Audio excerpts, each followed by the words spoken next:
It's right, y'all ain't invited to our shower stream. Just fucking, just on my side. Shower stream? Yeah, I'm doing a shower. Well, Kai got mad because I told Kai I want to take a shower with you and stream with you and ISO speed in the shower. What? Yeah, bro. What? I'm like, bro. I want to take a shower with y'all niggas too. They like, yo. Hold on. What's your sexuality? Just ask me about Amber. I'm asking I have shout out to the gay agency.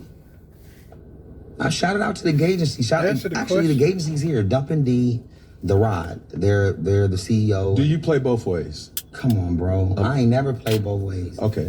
I think that's important to mention, because really. when you say you want to shower with another man. Think about it like this. Why you gotta think about it like this?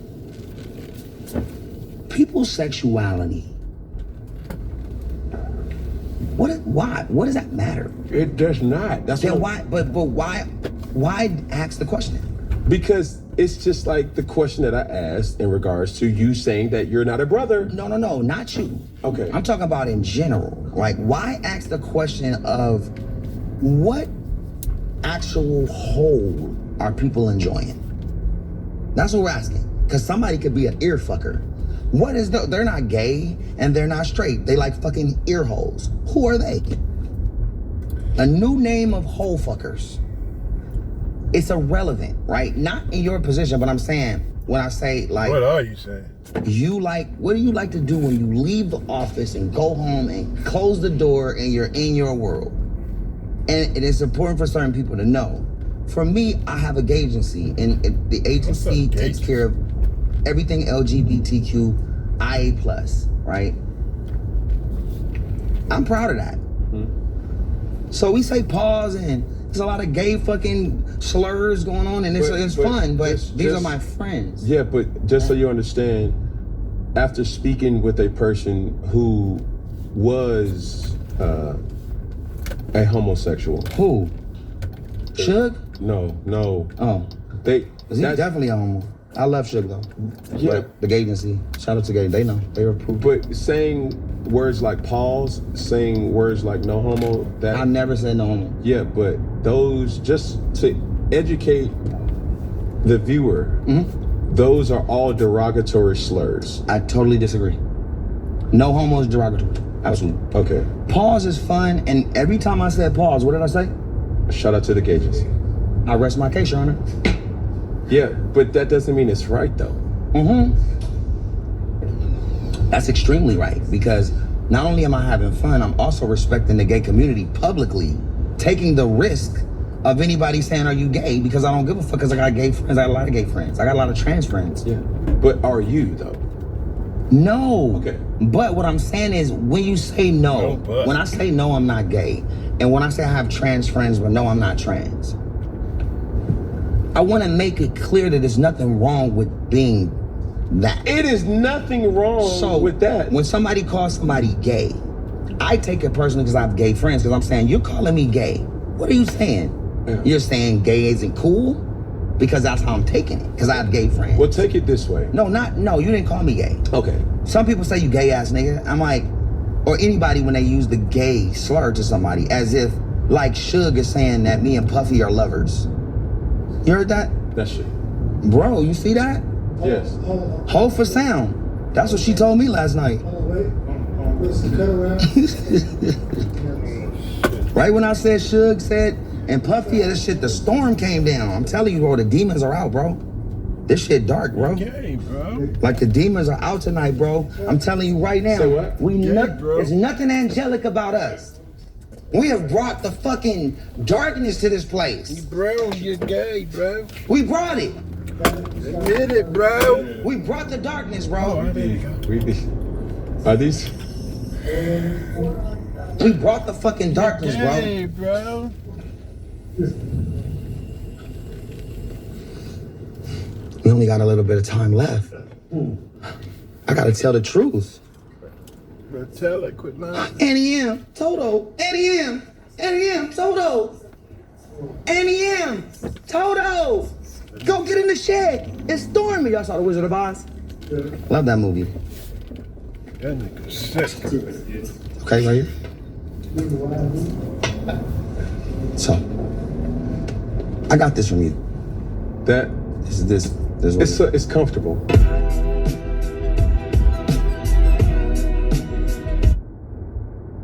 That.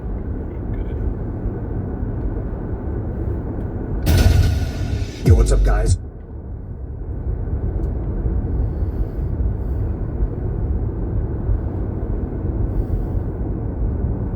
Actually, not too far from where Ghislaine Maxwell used to be in prison.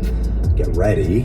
Things are happening. We thought we'd record, and this recording comes as Ghislaine Maxwell has been meeting with the DOJ 20 straight hours. She met on Thursday and on Friday. She was seen going in and out of a prison in Tallahassee, Florida. Now, this is a maximum security prison, and Ghislaine Maxwell has just been moved to a minimum security prison in Bryan, Texas. Now, Bryan, Texas, why would she be going there? That rings a bell, doesn't it? Well, that's exactly where Elizabeth Holmes has gone, the Theranos fraudster.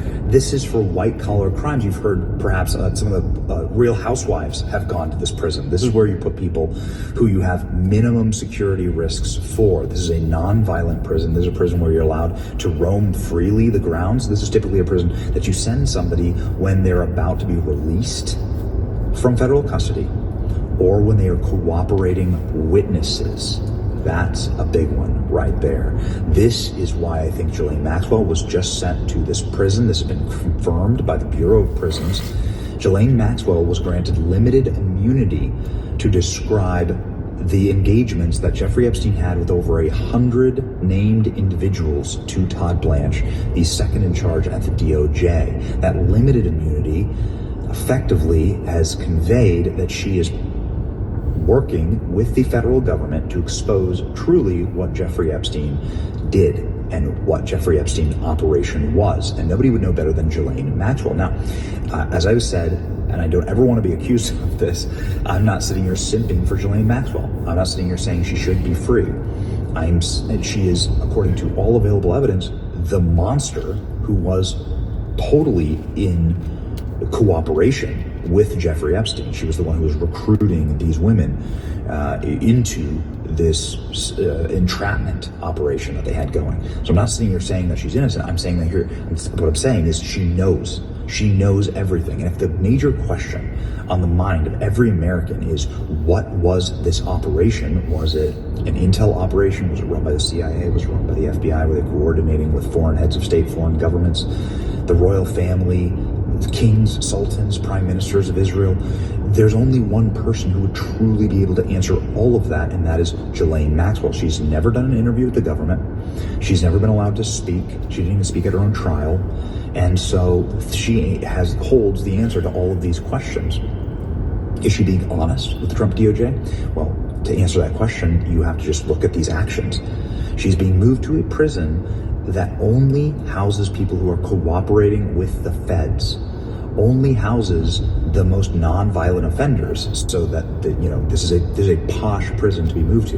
In Bryan, Texas, this prison, you're allowed to roam the yard freely, come and go as you please. It's not like you can go out and go grocery shopping or anything, but this is effectively the best prison. It's called Club Fed. This is the best prison you could possibly be put in if you have to go to federal prison. This is the one you want to be in. And so, I gotta tell you, what this says to me is, if you line everything up, Ghislaine Maxwell saying she wants to testify before Congress, Ghislaine Maxwell cooperating with Todd Blanche, having multiple multi-hour meetings with Todd Blanche, Ghislaine Maxwell's lawyer saying that she's cooperating fully, answering honestly, and that the feds are very pleased with what they're getting, Ghislaine Maxwell being granted immunity, right? Limited immunity to talk about crimes. Again, that immunity extends to her being able to speak freely about all of the crimes that she was involved in without fear of prosecution. That's what That's what this is. And now this move, along with the reports that Ghislaine Maxwell has given up 100 people, whatever that means, right? There's a lot of different interpretations. But that her little black book, she's telling stories of 100 people and what they may or may not have done with Jeffrey Epstein. Will we actually get to the bottom of what is happening with Jeffrey Epstein? Also, this prison is someplace that you wouldn't go if you wanted to murder someone, all right? I know this is something that's going to be top of mind. Are they going to try and murder her, right? Virginia Roberts has been killed. Jeffrey Epstein killed. Whatever you want to say, I mean, they're dead, right? So however you think that went down, they're not with us anymore. And they were living witnesses to all of this. So yeah, these are big deals, and the feds working with Ghislaine Maxwell, again, she's no hero, okay? According to a video I'm about to play of Virginia Roberts, she's the villain in all of this, all right? But she does know everything. Now, she's supposed to be in prison till 2040, the year's 2020. Then the grand jury information. Grand jury information is narrowly tailored by prosecutors only to provide sufficient evidence to result in an indictment. They don't want to put a lot of material in the grand jury because that would then produce to the defendant. So what's much, much more important is discovery information, depositions, and other things that came out of the committee. Well, we'll continue to track her case. Professor, thank you for weighing in and giving us a little bit of an insider look at what you know. Appreciate your time. Thank you. And in fairness to the victims here, here's Virginia Roberts describing Ghislaine Maxwell as an absolute evil archetype and somebody who is, of course, not an innocent. A couple of times, and he was very kind and very lovely, and his wife was exceptionally lovely. But when he was on Saturday Night Live, I hated it too, and I said it on my show. I know. What? I hated it.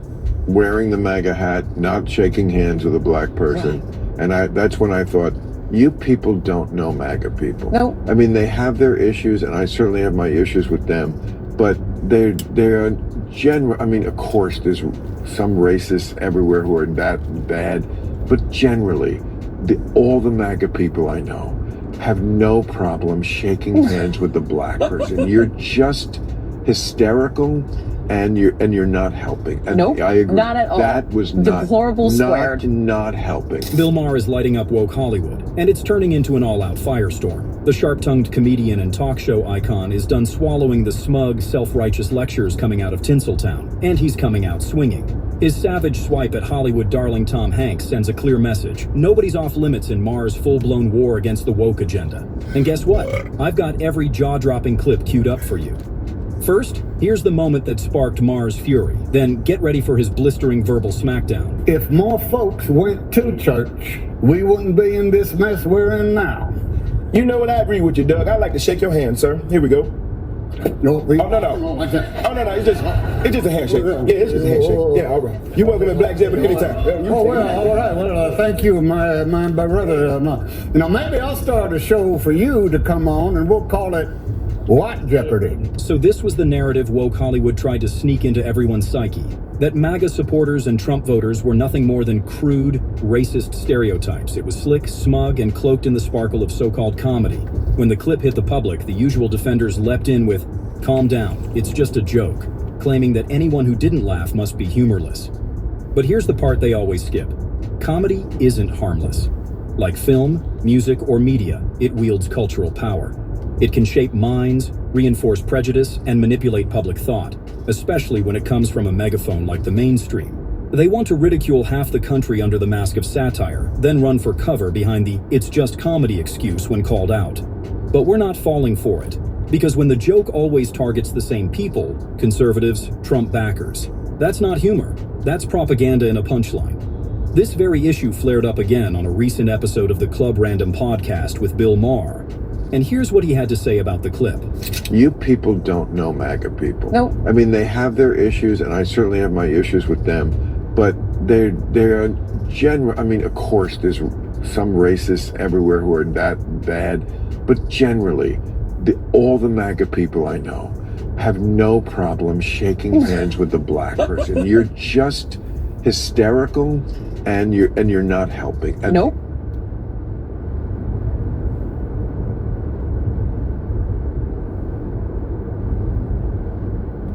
Door knocking, Yeah, what is that?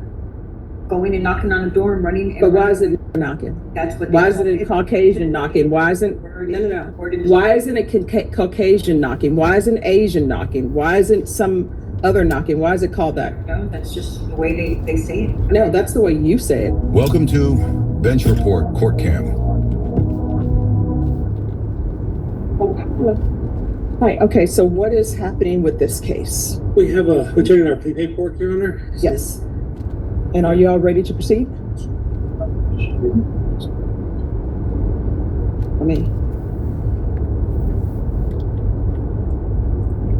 That always brightens the day. And then her son is graduating the academy. I'm like, oh.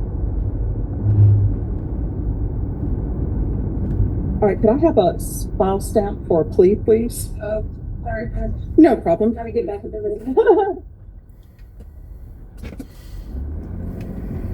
The court is calling 2025 CR 001146 State versus Cynthia Diano. Could I have parties announced for the record? Rick Bainey for the state of Texas. Your Honor, Jeffrey Martinez for defender. And are you Cynthia Diano? Yes, How do you pronounce your last name? yeah. I got it right. Counsel, have you received all discovery? Did you review it with your client? I did, Your Honor. Court will find that the state is in compliance with discovery. Ms. Diano, did you review the document entitled Application for Community Supervision or Deferred Adjudication with your attorney? Did you understand it and sign it? Yes, Did you review the true bill of indictment with your attorney? Did you understand it? yes, Counsel, do you waive the reading of the indictment? I do. State, are you proceeding on the indictment as presented? Your state will be reducing this charge to a misdemeanor DUI, and we'll proceed with that charge. Any objection? No. Deputy Laura, Deputy Mejia, can you move them to that other end?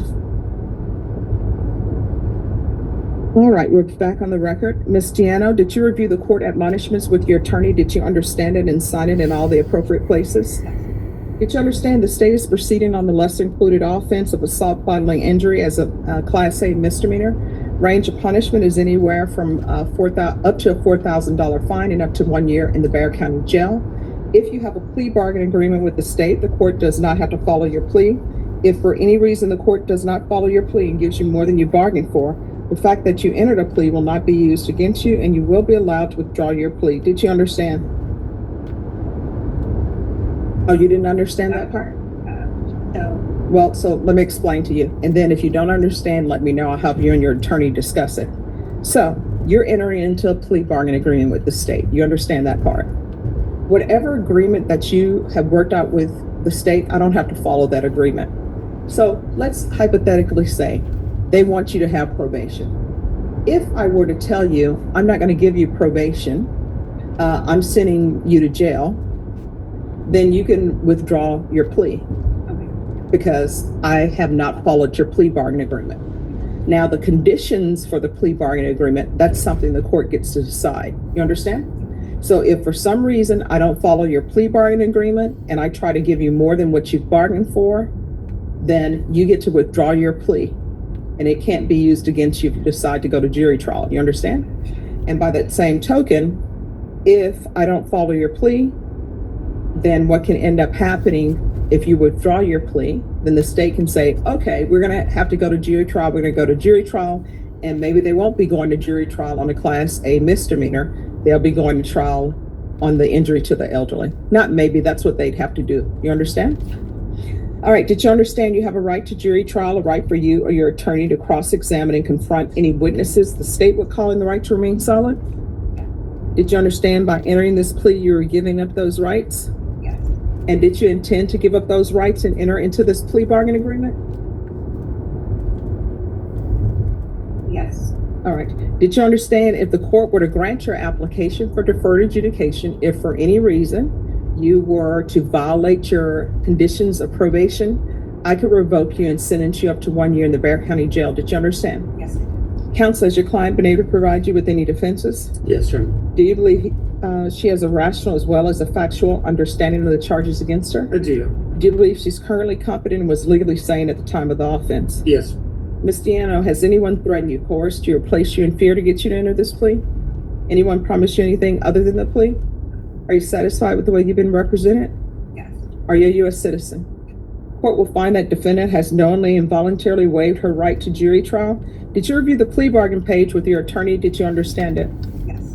According to the plea, the state is proceeding on the lesser included offense of assault, bodily injury. There's a $500 fine. The state is recommending deferred adjudication, and there's no contact with several people. And there's a Samantha with a question mark by it. Could go off there. That's good. Ms. Jones prepared this. I don't know why I did that.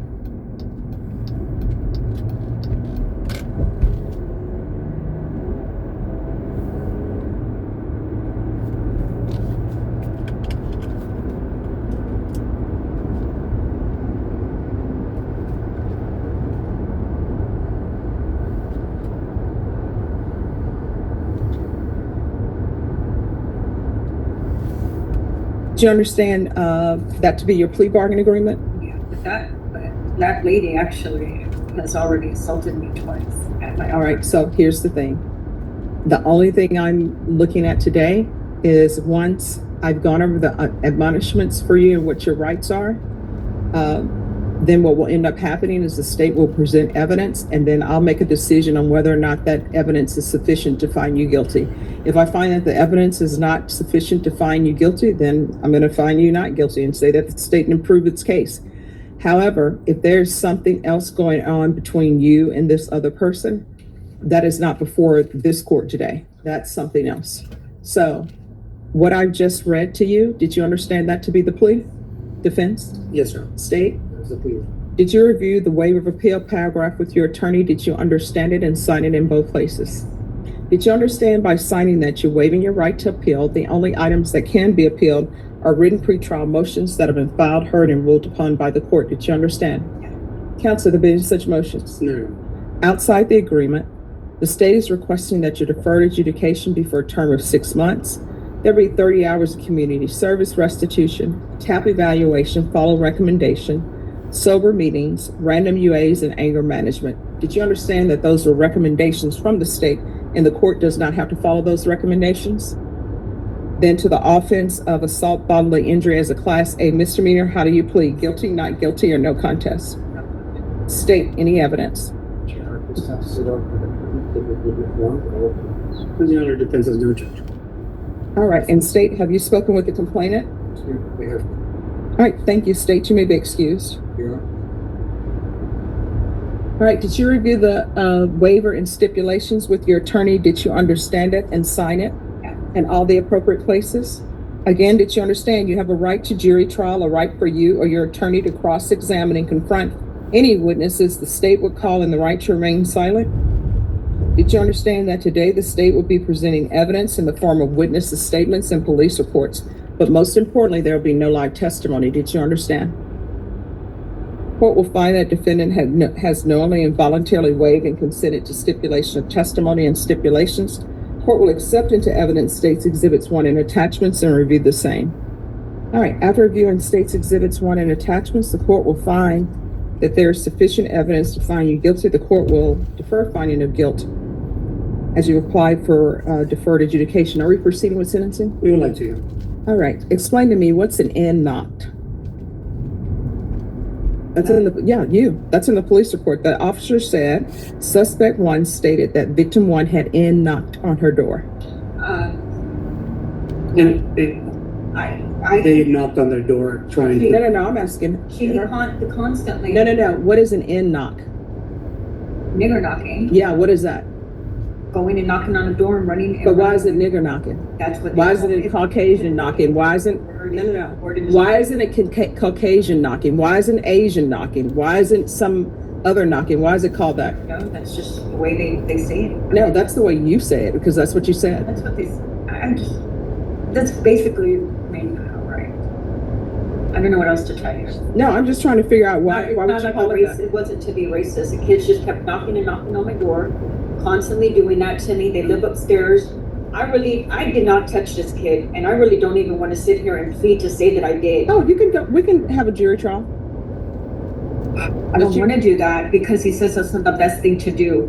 No. I just lost, look, I lost a child. My son was 19 years old, was murdered just 2 years ago. I'm under a lot of stress already, you know? So I'm just trying to get out of this and get it as easy as Just what? I'm just stressed out enough. Mm-hmm. All right? So do you want a jury trial? No, I don't. I just want to get this over with, do the probation, and whatever I have to do. All right, so what was the race of Then show me, you asked me that question. If we knew the answer to the question. What is the race of the complainant? Hispanic. Hispanic. Everyone's Hispanic in the instance. Mm-hmm. And what do you, if I knew the answer, I don't know why you would say that. That's why I'm trying to figure out why you're saying it, because in the police report, they say you were intoxicated. So I'm trying to figure out. Intoxicated. That's what it says in the police report. It says, suspect stated V had knocked on her door and she came outside to see who knocked. And victim's family came down the stairs yelling at her, accused her of hitting the victim. Suspect kept saying she did not want to tell her side of the story and tried to walk away to go inside. I detained suspect to investigate further. And it says in here that there was signs of drinking. I don't see a crime in drinking in your own home. I was in my own home. I'm just trying to figure out what's going on because I have to set conditions for you. Is this an anger problem? Because they want you to do. I'm sorry that you caught me off guard with the question that you asked me. I feel like you're kind of in a setup. I felt kind of set up with that question. I understand it's not a word to be used, and I understand that I used it in the wrong word, in a wrong way, and I apologize for that. So I'm sorry. There's more in here that you said. You're using profanity. I am trying to figure out, because it says suspect had a strong odor of intoxicants on her. I'm trying to figure out why the state is asking for anger management, because they're requesting that you do anger management. They're requesting that you have a TAP evaluation to see if you have a drug or alcohol problem. They're asking for sober support meetings. Sober support meetings are usually for people who have a drug or alcohol problem. I'm trying to figure out what's going on because you told me that the lady, Samantha, had, assaulted you or is still causing problems with you. So I'm trying to read the room and figure out what's going on, and I cannot. I'm leaving this apartment, so I already have gone into a new place to live. I'm leaving on Sunday because the lady kicked my dog the other day, and she got up in my face and stuck her finger in my face and started yelling at me. No, I don't have a drinking problem. Yes, I lost my child on February 5th, 2023. He was murdered by a best friend in a gas station in Austin, Texas. And I lost my fiance 11 days before that. He had a heart attack inside my home. I've been under a lot of stress and frustration. These people don't leave me alone from upstairs. It's a constant fight with this lady, so I'm moving myself away from that environment. I've already lost my job because of her. That I had a job with for 6 years, working from home, and I politely went upstairs and told her, look, I work from home. All they do is they run like a herd of elephants upstairs and it basically just annoying people. And that's it. The kid just keeps knocking on my door. They would steal my decorations from my home. I've already complained. So now I'm taking myself out of the environment and just going somewhere else. All right, state, you're requesting anger management and sober meetings? All right, and why are you requesting that? Seems like that would be beneficial for them to move it. We're in agreement with the state. We would ask to probate the fine on her. As you heard, the defendant has lost her job. She's having to have moving expenses. She is indigent and court appointed, Your Honor. So at this time, we would ask to follow the plea and to waive the fine. So you're fine with anger management and sober meetings? Yes, sir. Okay. There's going to be a $500 fine probated. Proof of employment within 30 days. No employment as a home health care provider or with minors. There's going to be 1 year deferred adjudication. 80 hours of community service restitution. I think she needs anger management. I'm going to order anger management. Once she's completed that, then 40 of the hours will be deemed satisfied. And then I'm going to order 60 sober meetings in 60 days. TAP evaluation That can be out of custody. Follow recommendations. There's going to be field visits 1 time per month for 6 months. Regular reporting by Zoom or in person. Regular random UAs. There's to be no contact with the following persons.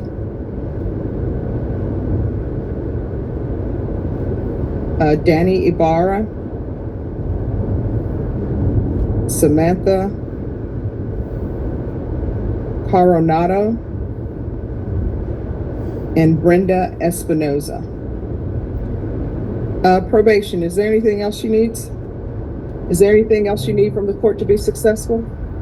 Did you review the document entitled Trial Court Certification of Defendant's Rights to Appeal with your attorney? Did you understand it and did you sign it?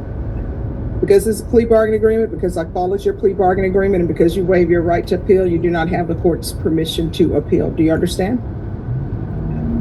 All right, and Ms. Abrams, see if maybe a referral to Center for Healthcare Services, maybe they can help her with any type of trauma. All right, thank you. Thank you. They were having an argument. She called her daughter selling this one. No, All right, now let me finish. Hold on. I called. Hold on. I came into her face and I have a bottle of soda, empty, and it dropped on her. And then she grabbed me, and she started beating me.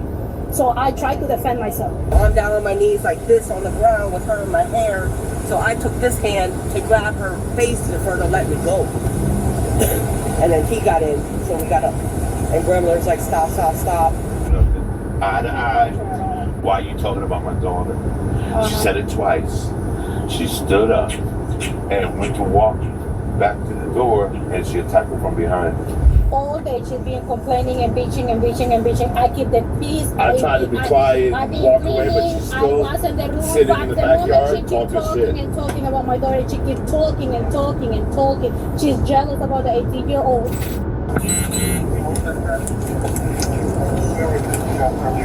Sir, I'll know what they call.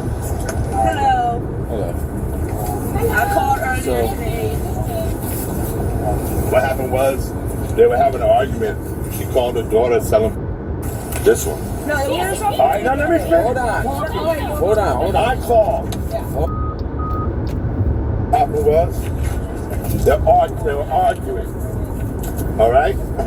It has nothing to do with what happened Let's just be now. quiet. Let them talk. Listen. So that's my wife. That's my daughter. Okay. All right. So what happened was, Moses. It's Anna. I know, but understand. You get your say. We'll talk to you in a moment. So what happened was, they've been bickering back and forth, and Amber went out there and sit in the back, sit there. You know what I mean? Sitting there, and my daughter started running her mouth about her daughter. I was just telling her.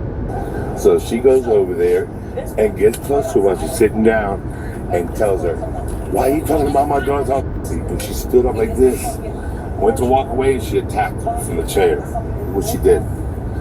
That's how it went. So she's trying to say that she hit her with somebody. Hey, be quiet.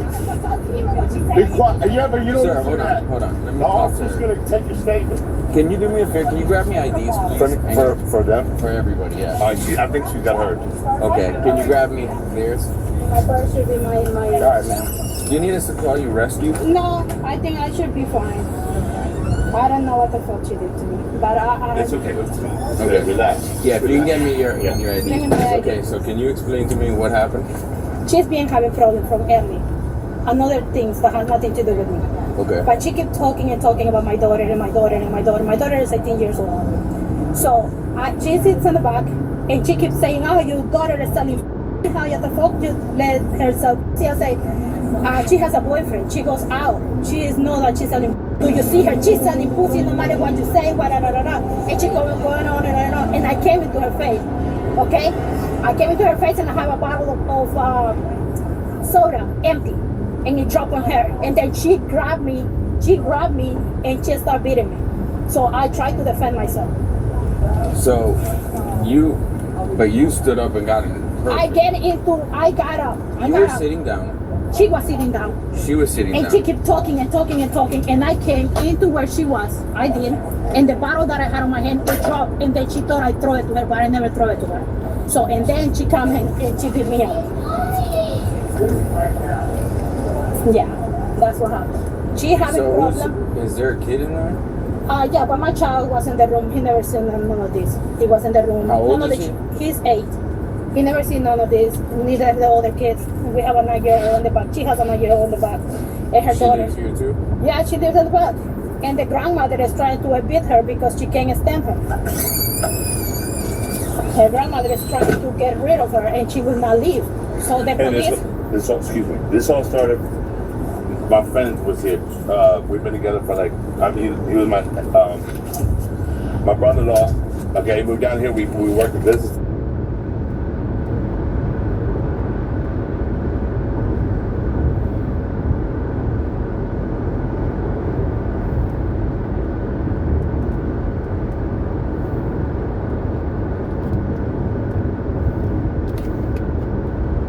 And I did it because my mom came to me so she wouldn't get in a fight with her. And said, look, can you please tell him he's got till Sunday to get out? Okay. I did. He went back there and told him this is what happened this morning.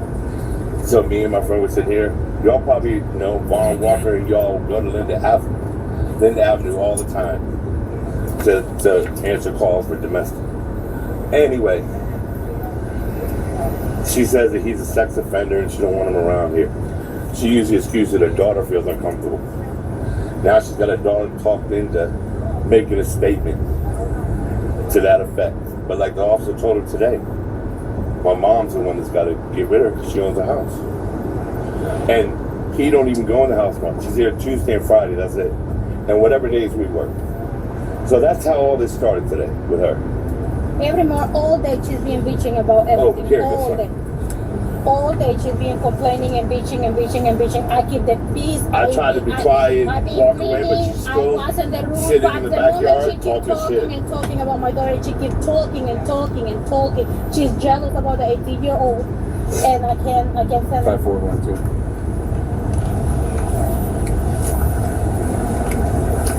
What's this? 12382. Marston, Marston.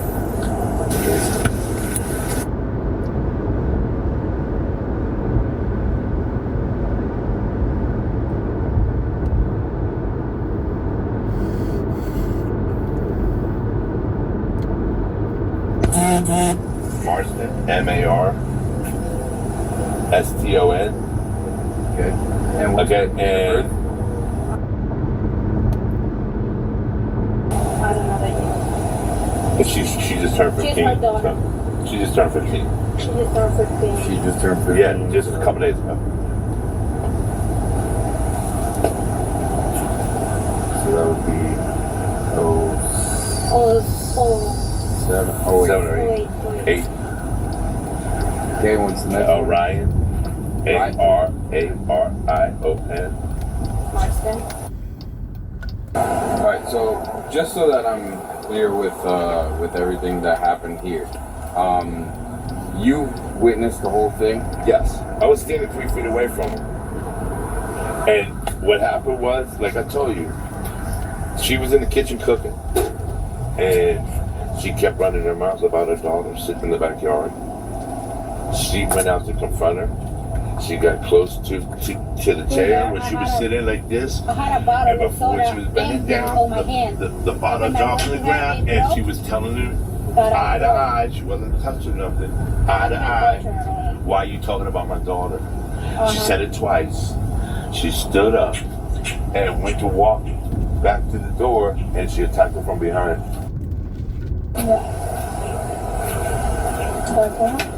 I mean, I didn't know that I got the bottle and throw it in her face. I did not know that. No, that didn't happen. I mean, just because she's illegal, there's no grounds for assault. She always tells her, like, you can't touch her. So is her daughter here or no? Her daughter. I don't know. I'm saying your daughter. No, she's I not. don't have a daughter. No, her daughter. Oh, her daughter. My No, daughter Jada. is not here. She went with her boyfriend. Yeah, but she lives here Yeah, with but us. she ain't selling no pussy. It doesn't matter. She ain't out there like that. Right, She but I has mean, a boyfriend. She Listen, just got we're- the Conk Pride all of Award. that. Listen, we're here for something else. No, I understand. I'm just We're letting not you here know. for- Yeah. Exactly. We're not here I'm for just letting you anything. know. But this is abuse, bro. I mean, it's not right. Take pictures. Yeah, let me go ahead and do this. Let me make sure that we got an ID for her real quick. Well, she's on the call, isn't she? Well, I don't know if they found the ID. I think I'm moving into this just cancel. Yeah. That's what I'm doing. I'll take this too. You sure? Yeah, I'm at 6. Here's her Let me phone. just double check. Wait, hold on. Before we do that, let me just double check with let me make sure we got them all correctly. Okay.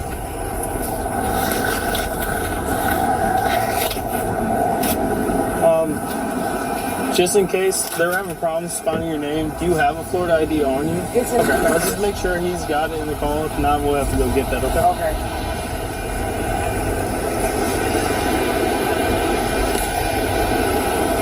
I need to know what I need to do to file reports of how do we fix the house.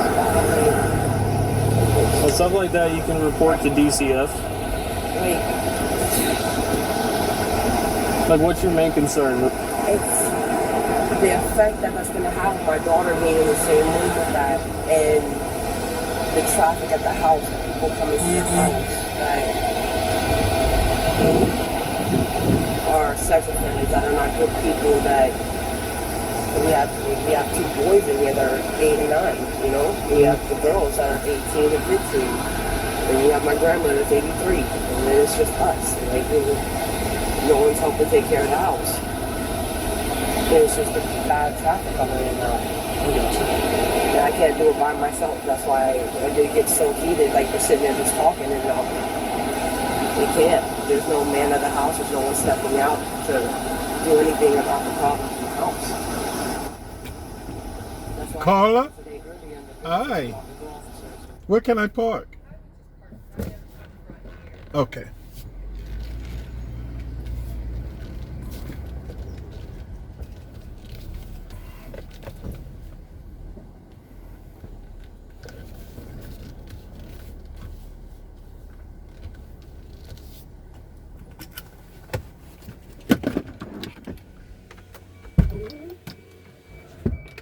All right, we are in downtown Atlanta with a successful repair.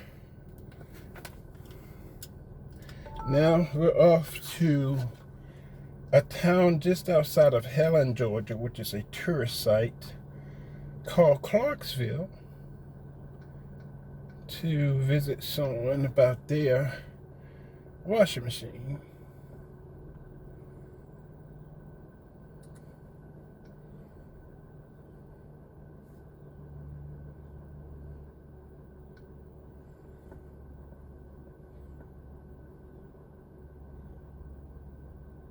Oh, he did a check. I don't see nothing about $4,000 being returned back to my account.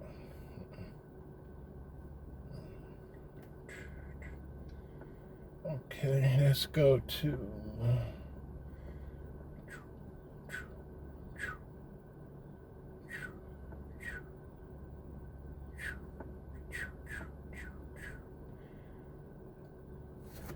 $271 Morningside Drive.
this rolled out.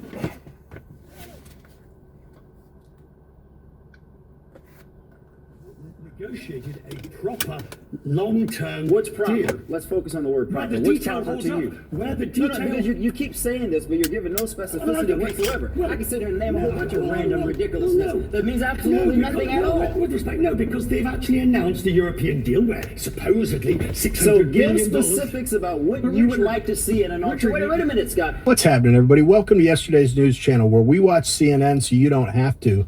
Yesterday on Newsnight with Abby Phillips, Scott Jennings walked into the lion's den once again, and the moment he started listing Trump's actual economic wins, the entire panel melted down.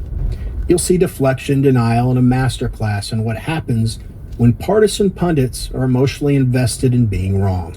Anyway, let's watch Scott Jennings make a bunch of hacks squirm, but also see why they deserved every second of it.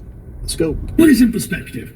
Pre-Donald Trump, the average US tariff was 3%.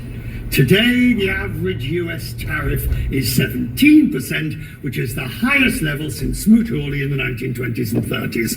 Now, we cannot know at this point exactly how that's going to play out, which is why the Fed held interest rates as they two dissenters, yes, two dissenters, I'll give you that, but they held at them for the time being simply because, as Jerome Powell says, we just don't know. Well, I would just like to go back. I'd like to build a DeLorean and go back to April, when everybody here was predicting likely to cause a recession. Investment stops and a recession happens. They're not talking about a U.S. recession. They're talking about a global recession. Lead to recession. Eventually, there being a reception. So Very cleverly. If he's chosen to, I just want to point out, just a second, you called the recession. You took your shoe off. And Joe, would you like to see that again? You took your shoe off. You brought cookies out here. 15%. You took your shoe off and you said there was going to be a recession. Listen, Scott, GDP is 3%. Too early to give a final verdict. Scott, It's too early. Just a second, Abby. He's basically calling me out here. It's too early to give a final verdict on the tariffs. You may wish to, but at the moment, it can't be said what the long-term effect is going to be. I am just a journalist, and all I can do is read the economic data. It's a bit of a stretch. 3% GDP, trade deals, record high in the stock market, cooling inflation. These trade deals are garbage. It's actually much simpler. Garbage? Yes. Hold on a second. It's much simpler than this. Just one sec, because I think it's super important to understand.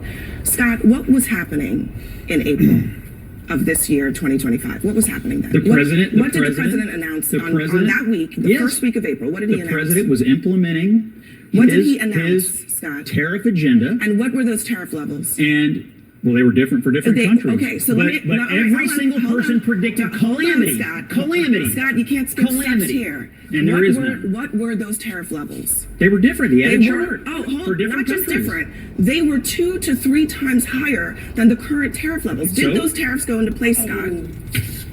It's different for every country. Scott, it's different for every country. It's a simple question. Did those tariffs go into place? He has delayed yes or no? some of the tariffs. Yes or no? He has delayed some of the tariffs and he's made deals and he's implemented others. Did any of the tariff levels that Trump announced on that week, did they ever go into place? Some tariffs have been implemented, some have been delayed, and some deals have been The answer is they did not. They did some not. Tariffs have been implemented. All of those, some tariffs have been implemented. All of those quotes. That's why we have all this money coming in. We have them here. Even you said You're playing with numbers here. We have them here. No, back in April. You guys are so mad. Why are you rooting for failure? Why does this table root for failure? Please, because you are saying that you're rooting for failure. You are taking a number of 40, 50, 60% back in April, and you're comparing it to a number of 10, 15% now. Fine, but it's a strategy to negotiate and create leverage Scott, and give us the situation it we're is in completely, today. okay, Jeremiah, I will let you talk, but I just have to say, completely disingenuous to suggest. I'm sorry, that, you were the one calling for a recession in April, not me. Give me 1 second. You called for it. Give me 1 second. Please let me finish. It is completely disingenuous to suggest that what economists said would happen if Trump imposed 50 and 60%. Oh, let's jump all the way up to 135% level tariffs on this economy would have been a recession. Those levels never happened, which is why there has been no recession. So it's not that complicated. How seriously should we take people who predict a recession every single month that Donald Trump's in office? At some point, it's not a forecast, right? This is wishful thinking. Because these same experts who warned that Trump's tariffs would destroy the economy are now pretending they never said it, or claiming they were technically right if just with the stipulation that you ignore the results. You draw attention to your lies when you make excuses for them, Abby. So why don't you cover all the good things that are going on in the economy right now and give credit where it's due? Oh, let me guess, since it's Trump, it's luck. Or maybe momentum from, well, not Biden, Obama, somehow? Or it's just a fluke. Meanwhile, when the economy struggled the whole time under Biden, it's Putin's fault, or climate change, or mean tweets. You see how you can't have it both ways? I'm glad Scott called him out directly on this. These people aren't analyzing anymore. They're hoping for failure so they don't have to admit Trump succeeded. Because what you're watching right now is classic Democrat tactic when Donald Trump does have success moving the goalpost again and again and again. Anyway, back to it. The levels haven't happened, but it didn't stop individuals who were antagonistic to the president and his agenda, whether they agree with him or not, from saying that this is still going to lead to significant inflationary rates. We have not seen that. Yeah, and so you would think individuals who were on the negative of this would have at a minimum acknowledged the fact that the president did not implement those high tariff rates, which you just stated. It is super simple. Did Donald Trump implement the tariff levels that he No, I acknowledge that the tariff levels my point is, when you evaluate whether or not inflation has resulted from those tariff levels, how are you evaluating it? I'll because tell you, they haven't gone into place. So obviously, inflation hasn't increased to the levels that people projected if they had gone into place. We're arguing two different things. The point that I'm making is individuals who said at the time that this would lead to a recession continue to make the same argument despite the fact that those tariff rates were not implemented. That's the point I'm making. And no one here is willing to acknowledge that fact. Let me just play Jerome Powell, because I'm not an economist, but this the deals. Let's talk about the deals. Right. So we've got the deal with the European Union, which somebody has already described as pie in the sky. They simply will not buy that amount of energy, and nor will they invest that amount of money. We have the deal with Japan, where nobody knows where the $650 billion worth of investment is going to come from. Nobody. The Japanese admit they don't know where it's going to come from. We've got the deal announced today with the South Koreans. What Donald Trump has brilliantly done, he wanted a headline number, and it's around 15%, but the underlying terms of trade deals are garbage. So Richard, what deal would you have preferred? How do you mean? Well, what details of a deal would suffice for you? Well, I would have liked them to have negotiated a proper long-term What's proper? deal. Let's focus on the word proper. What's proper to you? Where the detail... No, because you keep saying this, but you're giving no specificity whatsoever. Well, I can sit here and name a whole bunch of random ridiculousness. That means absolutely nothing at all. With respect, no, because they've actually announced the European deal where supposedly $600 So billion... give specifics about what you would like to see in an alternative. Wait a minute, Scott. Give an alternative and give specifics for what would be a deal that would satisfy your critique. A long-term trade relationship deal that doesn't rely on a fictitious amount of investment. Okay. The Japan deal. I'm listening. The Japan deal envisages $650 billion worth of investment. But nobody says by whom or how or the penalty against. It is literally making it up. Because so you're more like crabby, Philip, am I right? She's on one today, huh? She's dismissive, she's interrupting everyone, sneering, and I'm used to that most of the time, but her attitude's way off the charts today. Is this just her default now? I honestly can't think of a real explanation as to why she'd be so grumpy other than she's mad because she's just wrong about this. You saw Scott there enlist a bunch of Trump's economic accomplishments, things that really helped Americans. Not one person at that table even nods. Not even an acknowledgement. Because admitting Trump got it right would mean conceding they got it wrong. The egos on these guys are out of control. So instead they try to go with this ridiculous argument that Trump's tariffs would have caused a collapse if they stayed high, ignoring the fact that even at the time, they were described as leverage, not a final position. These people...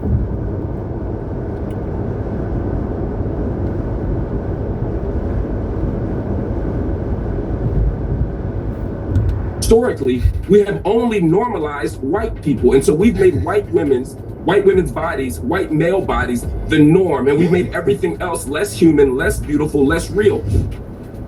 My jeans are blue. Sydney Sweeney, Casper King. That's it? That's the whole commercial? I thought it was more to it than that. That's the whole commercial? People mad at... I think you would think a lot of women don't have good genes if you see them without makeup on. You'd be like, dang, your skin terrible. Ladies and gentlemen, first off, thank you. Because of your generosity, we've officially funded a brand new medical mobile clinic to serve women in the Dallas-Fort Worth area. Y'all know that I'm from Dallas-Fort Worth, with life-affirming support. That's real impact. But what about the rest of the country? Did you know that 97% of women go straight to Google when they think that they might be pregnant? And guess who's waiting for them at the top of the search engine? It's Planned Parenthood, dropping about $25,000 a day to snatch vulnerable women before they ever get the truth. That's why Save the Storks launched their 24/7 digital highway, a way to reach women right where they are, online, with truth, hope, and resources. And get this, it only costs about 13 cents to reach one woman. That means your donation of just about $10, if you give 10, that will reach 77 women before Planned Parenthood ever has a chance. So don't wait. Let's save lives together. Help us reach our goal of 1 million women by donating now at SaveTheStorks.com/Tatum. Again, that's SaveTheStorks.com/Tatum. Let's beat Planned Parenthood at their own game and give women a real option. I wasn't going to talk about this case. I mean, this situation, because the Sydney Sweeney thing, I was like, I'm not a fashion person. I don't shop at American Eagle. But then Mark Lamont Hill had to open his mouth, and others had to continue to talk about this issue. I think it's very clear that people don't like that Sydney Sweeney is fine. Not as fine as my wife, but she fine. People don't like that she's good looking, and people don't like that she is in the ad doing a play on words, bruh.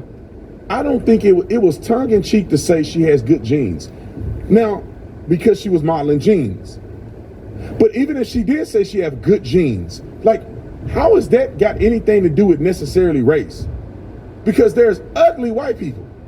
And she just don't happen to be not an ugly white person. So can you say that she got good genes? That she came out to be pretty and not ugly? But the people of the melanin and the ugly, hairy armpit, blue hair, onion ring smelling liberals, women, are upset about this. Nobody took this. When you watch the commercial, you just think it's a girl who's a celebrity modeling clothes and getting paid to do it.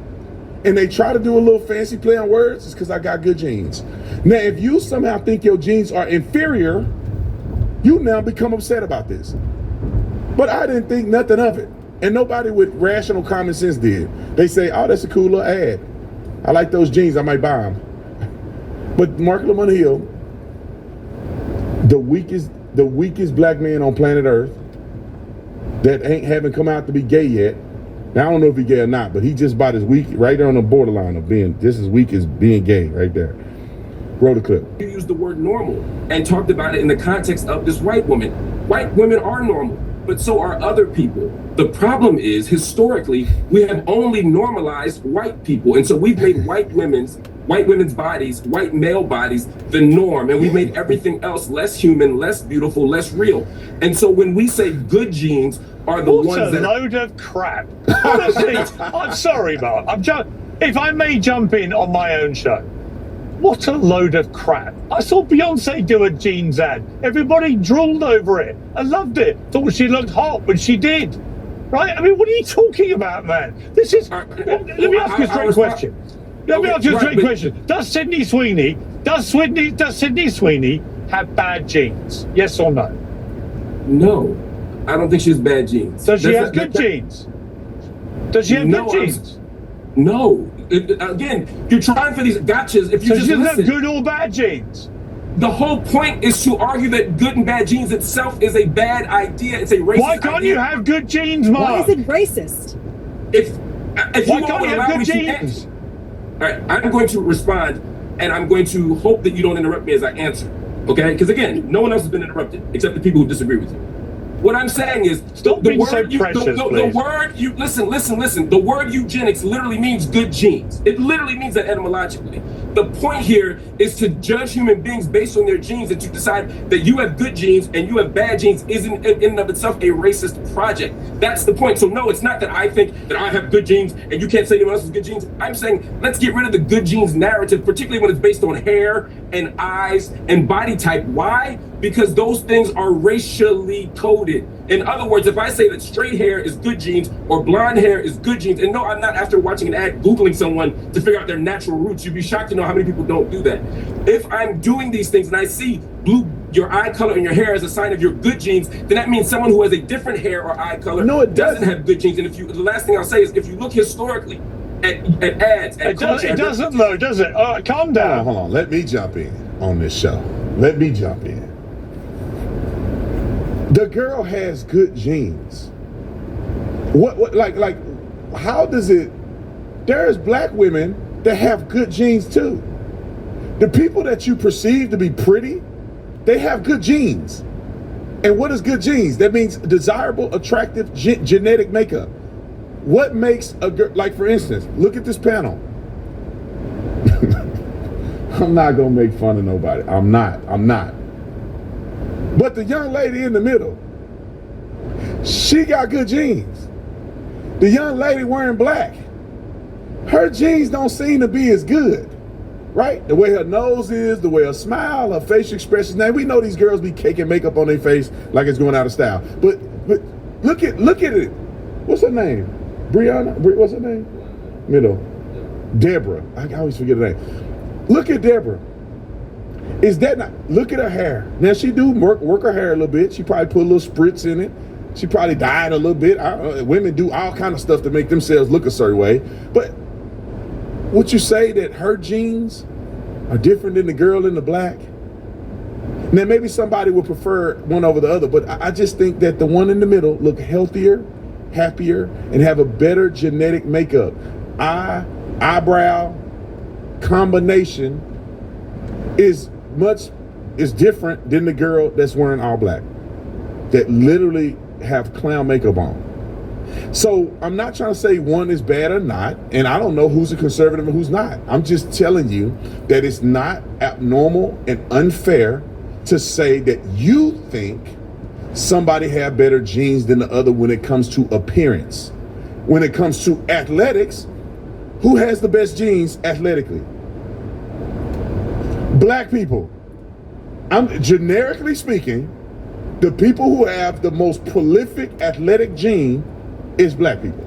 If you got on television and showed LeBron James doing a 360 windmill. John Thune are trying to go into recess, and Trump is saying, you get to work. You don't take August off. Welcome to Doug in Exile. This is where the happy patriots are. There's so many ins and outs and rules on this complicated Senate argument of what's happening where that I went and did research to make it make sense to me, and now I'm going to make it make sense for you. Okay? This is about as simple as I can do to make these rules work. You know, the rules in the Senate, this is insane how that place operates, but it is very important with Trump's agenda and with where America's going. I believe, you know, all of MAGA, a lot of it hinges on what the Senate can do. So there's Trump, he's the superstar. Senate is where all the complicated rules go, what stays and what doesn't. Let me just dive in and explain. Hope you guys subscribe if you like this kind of content. We're going to have some fun together and learn. It'll all make sense, I promise. This shouldn't be like homework. This should be a lot of fun. So this is Donald Trump's post. He says, the Senate, Mike Johnson, must stay in session. This might divide MAGA, so I'd love to hear what you think in the comments below. What do you think? I mean, I'm siding with Trump squarely on this one. The Senate must stay in session, taking no recess until the entire executive calendar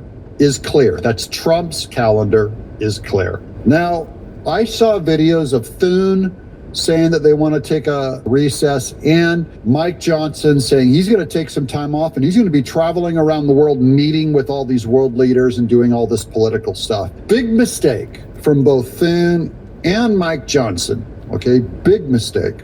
Trump continues, we have to save our country from the lunatic left. And that is the bottom line of everything. Absolutely true. Republicans, for the health and safety of the United States, do your job, all caps, and confirm all nominees. They should not be forced to wait. Thank you for your attention on this matter. Now, that is a pretty straightforward command to Trump. I guarantee you he is on the phone with Thune and Mike Johnson, but that's who he's fighting, okay? They're going, look, we've worked hard. We need our time off. I'm like, bro, America is about to die.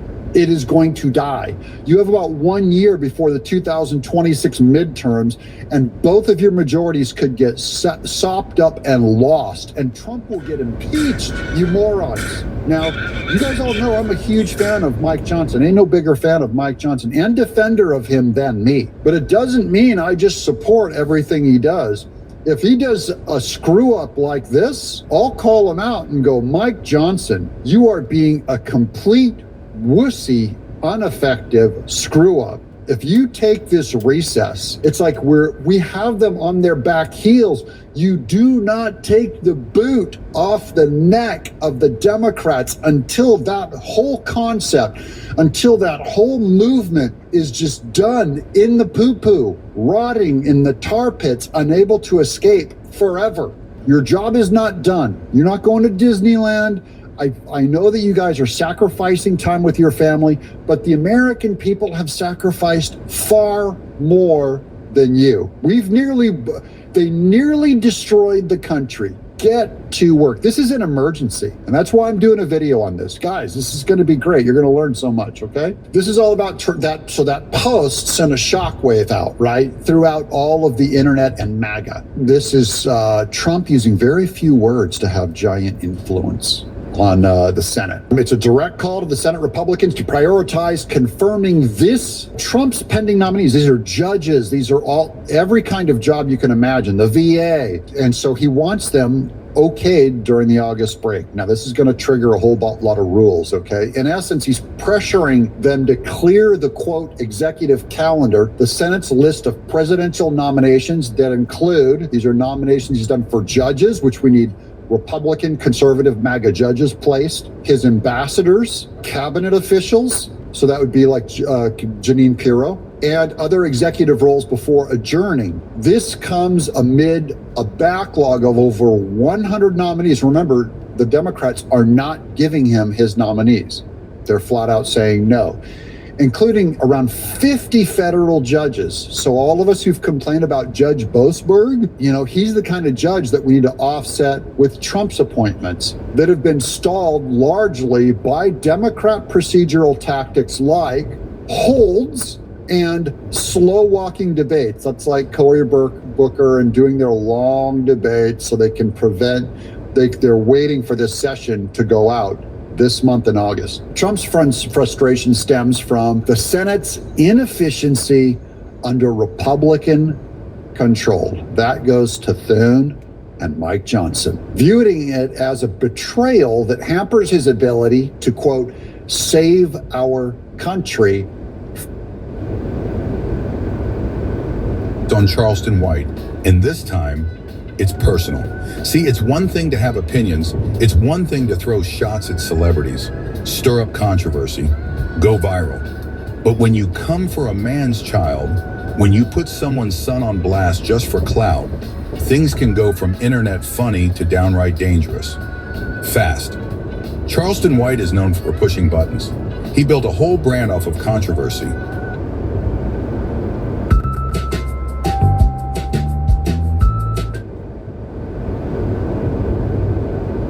Weekend. So great to have you with us, and so great to have both of you here. It is kind of amazing to look at the pictures and realize that it's August and summer. It is August. Thanks for the reminder. What's amazing is hearing Charlie whistle the national anthem while it's playing in our ear. Yeah, well, it's always good. very awkward. I feel like we should be standing. That's true. It's a little bit like at the beginning of a baseball game you're watching on TV, and you make the kids, everybody stands up to watch the national anthem. I do love seeing all the photos from everyone all around the country enjoying their summer. We don't want to cut it short. Summer technically doesn't end until late September, so we're going to enjoy it as long as we can. Yeah, this is time to get all of your summer trips in and have fun and not think about the fall coming. Although it's a little cooler today, so a little reminder that it is coming. August showed up and said, summer's going to be over soon, and I didn't like that at all. Well, the East Coast has actually, it's been brutally, like down in Virginia, brutally, viciously hot. And then the last couple of days, actually, it's like nice weather. Yeah, down a little. You know what it's a good day for? To get outside and get fit. Yeah. We have that coming today. We're going to work out. Head Seth works out with Navy SEALs. We're going to work out with 5-year-olds. And we'll see who's harder to work out with, 5-year-olds or Navy SEALs. I think I'm going to bet on the 5-year-olds, but we'll have to see. We shall see. All right, but it is Saturday and we have news. President Trump now moving to fire the labor stats chief following a much weaker than expected July jobs report and revised numbers from previous months. Madeline Rivera is live in Washington with the details. Madeline. Hi, good morning. The president railed against the former commissioner of labor statistics, Erica McIntyre, after seeing these numbers. The BLS reported the U.S. only added 73,000 jobs in July, and it sharply revised its figures for the preceding month, saying only 14,000 jobs were created in June and 19,000 in May. That's more than 250,000 lower than what the agency had originally estimated. The unemployment rate also ticked up from 4.1% in June to 4.2% last month. The president saying on Truth Social, McIntyre will be replaced with someone much more competent and qualified. Important numbers like this must be fair and accurate. McIntyre was nominated by former President Biden in July 2023. She was confirmed by the Senate 88-8. Vice President J.D. Vance voted for her. The job survey is based on information from thousands of employers nationwide. The agency asks them things like how many workers are on their payrolls and how many hours they worked. They revise the numbers after evaluating information that may not have been available to them at the time. Still, National Economic Council Director Kevin Hassett is doubling down. You could look at the numbers and see what's been happening. And basically, the BLS has been revising numbers all over the place in a way that makes it so that I don't think anybody really can trust that the numbers are right, whichever way they're going. And so I think it is a good time for a fresh set of eyes to look at what the heck is going on, because the labor numbers are so important. Very important. I do feel like the private sector does a good job of providing very, very good information. The one area where fake news is not accepted is among investors on Wall Street. And so I've always sort of wondered about this. And, the idea that we all saw it over the past several years. Every time you would have important numbers come out, we would later find out that the BLS had put out phony numbers and that they always had to be revised. And every time, kind of like a lot of things in politics, they always had to be revised in the same direction. Oh, weird.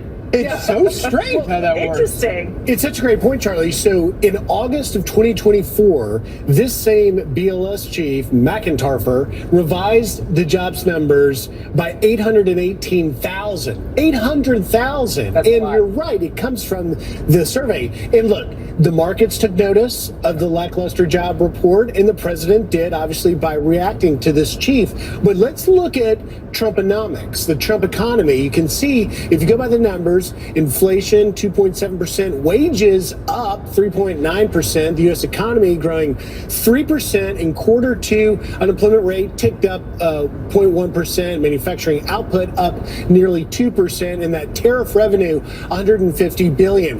And I think what's interesting is, listen, the markets took notice, the White House took notice, and there is certainly tariff uncertainty. You can't blame CEOs for maybe sitting on the sidelines to see how it impacts them. But if you nerd out and go back to Wednesday, where I was at the White House and the GDP numbers came out, you see that while you had the quarter two go from 0.5% to 3% in private sector spending, you see that non-defense government spending went down -11.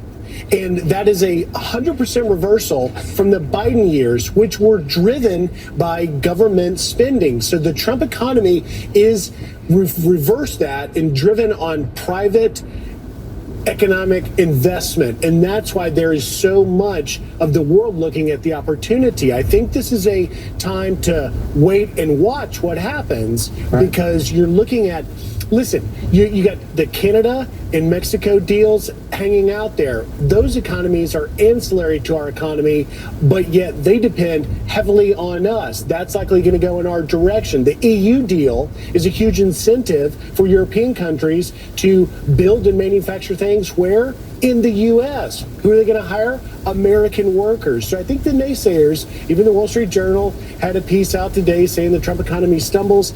I think that story hasn't yet been written, because the economy as a whole, it's like missing the forest for the tree. Yeah, well, that's the key thing, is we're losing government jobs, and government jobs take from the economy. They don't drive growth. The only part of the economy that drives growth are private sector jobs, and onshoring and redoing global trade obviously takes some time and some changes in the economy to make that happen. But President Trump is getting some credit from Democrat Senator John Fetterman, who is admitting that his party was wrong about his tariffs. I'm wondering if you think right now Trump is winning the trade war. Do you agree with those who think he is? I mean, absolutely. I think that, obviously what happened at the EU, and again, I'm a huge fan of Bill Maher, and I think he's really one of the oracles for my party, and he acknowledges, hey, he thought that the tariffs were going to tank the economy, and he acknowledged that it didn't. So, so for me... Right, you're moving from a public sector economy to a private sector economy. But the other thing that requires some growing pains is you're moving from a base of illegal workers to legal workers, which is not going to be without some growing pains, for sure. But of course, it's not just the economy where Democrats are completely wildly off base. It's also Sydney Sweeney and the jeans she chooses to wear. This is the most important story that we have. So, Basics of Jean Talk. Yeah, everybody's talking about this. They are, and it is kind of, the ad itself is kind of interesting, because I don't know who they're going for, because I don't know how many guys wear these jeans, but I'm thinking that a lot of guys really are enjoying the ad more than, but I think they're like, these are like Jordache jeans. I have always worn American Eagle jeans. They're the OGs of jeans. You can get them any style. They fit really well. They last for a very long time, and they're inexpensive. So I love this ad. I think it's great that they're back in the mix. Yeah, and so do dudes, because she's a very attractive young woman. They do have a men's Obviously, section. the best part of this story, though, the best part of the story is, if you needed proof that the woke era was over, American Eagle wraps the week with doubling down, going on Instagram, defending their ad, saying Sydney Sweeney has great jeans, is and always was about the jeans, her story. Will continue to celebrate how everyone wears their AE jeans with confidence, their way. Great jeans look good on everyone.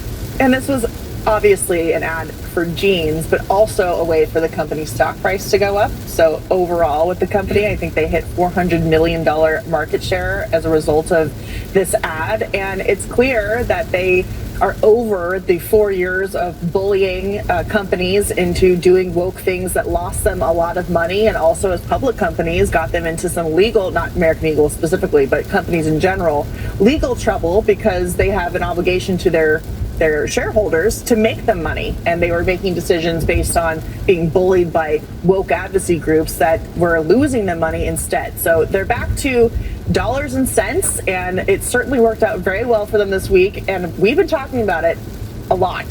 So they certainly are getting attention. And so has Vice President J.D. Vance, who had some advice for Democrats who are really concerned about this ad. This is what he had to say. It actually reveals something pretty interesting about the Dems, though, which is that you have like a normal all-American beautiful girl doing like a normal jeans ad, right? They're trying to sell jeans to kids in America, and they have managed to so unhinge themselves over this thing. And it's like, you guys, did you learn nothing from the November 2024 election? Like, I actually thought that one of the lessons they might take is we're going to be less crazy. Yeah. The lesson they have apparently taken is we're going to attack people as Nazis for thinking Sydney Sweeney is beautiful. Great strategy, guys. That's how you're going to win the midterm, especially young American men. So much of the Democrats is oriented around hostility to basic American life. Yep. So you have a pretty girl doing a jeans ad, and they can't help but freak out. It reveals a lot more about them than it does us. And of course, this guy's getting that interview. Yeah, and of course he recommended Democrats just keep doing what they're doing. Who knew that jeans could be so political? This is also part of the problem, like the wokeness injection, but also why does everything have to be about politics? Could we just, this ad just be about selling jeans, but they turn it into this huge problem that they have to put on the national stage as the next big political issue. It's like there are other things that politics could be working on than a jean ad. And there are some lessons being learned the hard way, because it was just a few months ago we were talking about the woke Jaguar car ad that was a clear rebrand towards the woke audience. But the Jaguar CEO, Forbes reports, this is the ad I was talking about.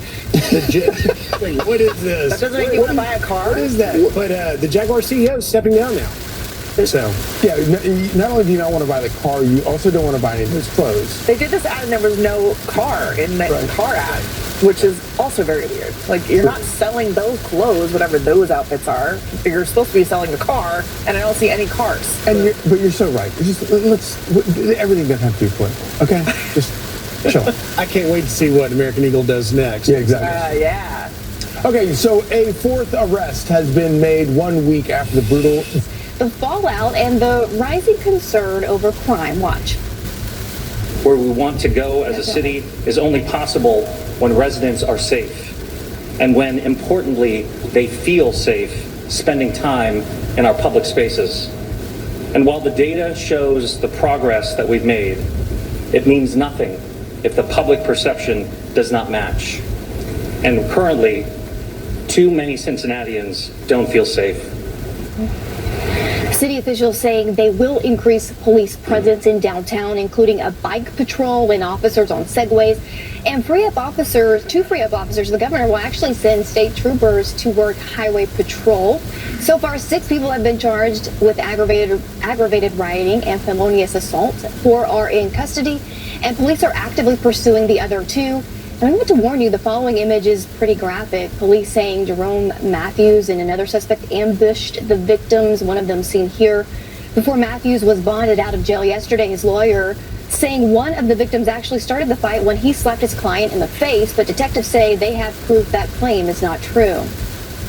I will be releasing additional footage, including body-worn camera. That tells a little bit more of the story. But right now, I need to let the investigators continue to do their job. If I release too much, too soon, even though there's a very strong appetite for it, I jeopardize the integrity of the investigation. And now police chief also says more charges and arrests are expected because the investigation is ongoing, guys. All right, tough to watch. Thank you very much.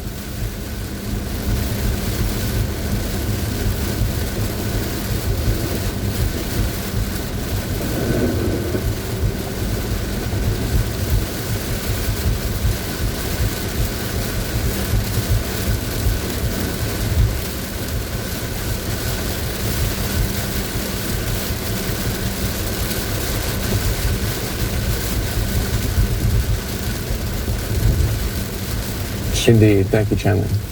Okay, turning now to your headlines. This morning, the Senate will be back in session and will likely last all weekend as disagreements over President Trump's nominees are delaying the annual August recess. Boo-hoo. As of right now, roughly 250 appointments are pending across the administration as Democrats slow the process by forcing procedural votes on almost all of Trump's picks. Senate Majority Leader John Thune says he will keep the Senate in session while he tries to get Democrats to speed up their consideration. President Trump mobilizing 2 nuclear submarines to be positioned near Russia in response to statements from former Russian President Dmitry Medvedev on Russia's nuclear capabilities. We just have to be careful. And a threat was made, and we didn't think it was appropriate, so I have to be very careful. So I do that on the basis of safety for our people. A threat was made by a former president of Russia, and we're going to protect our people.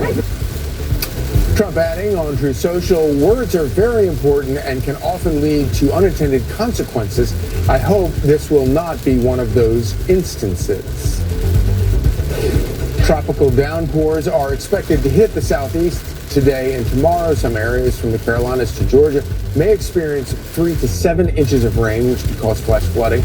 After, there may be another 7 to 10 days of scattered thunderstorms dousing the southeast.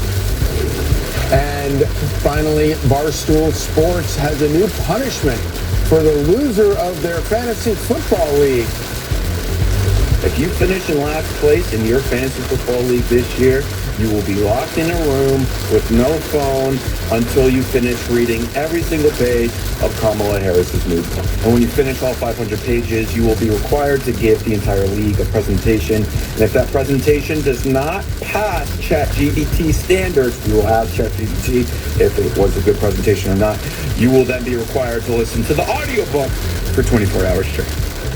So fantastic. Harris's book about her 2024 presidential campaign will be published next month.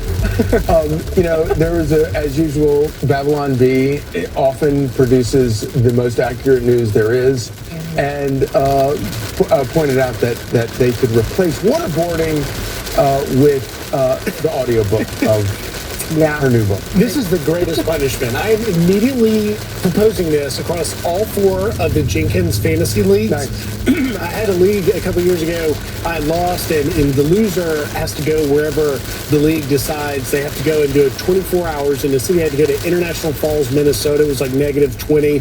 I was like locked in an Indian casino. But this takes Jack Mag as the greatest punishment for a fantasy football loser ever. This might be worse than playing Baby Shark over a loudspeaker to disperse people from areas you don't want to be in. So, we'll see if it ends up, Tonight we're not just talking politics, we're talking about truth, about deception, about a years-long coordinated campaign by the Democratic Party, the federal bureaucracy, and the legacy media establishment to mislead the American public and corrupt the democratic process. For years, they lied to you. They conspired behind closed doors. They planted stories, ran interference, and tried to control the national narrative. But now the reckoning is here. The veil has been lifted and the truth is undeniable. The American people are finally seeing the magnitude of what was done and who was responsible.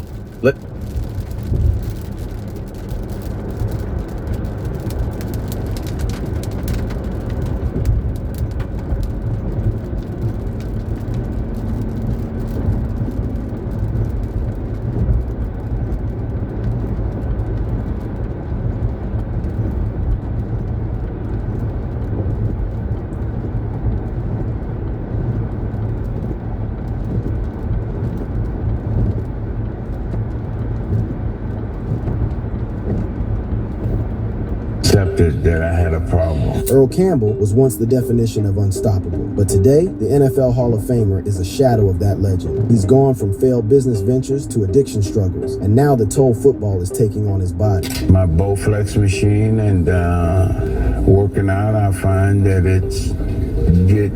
my pain gets a little better, but I can't sit here and lie to you and say that I don't still have pain in my back, because I do. One question everyone's asking is, how did it all go wrong for Campbell? I'm here to unpack it all for you, because this is one sad story.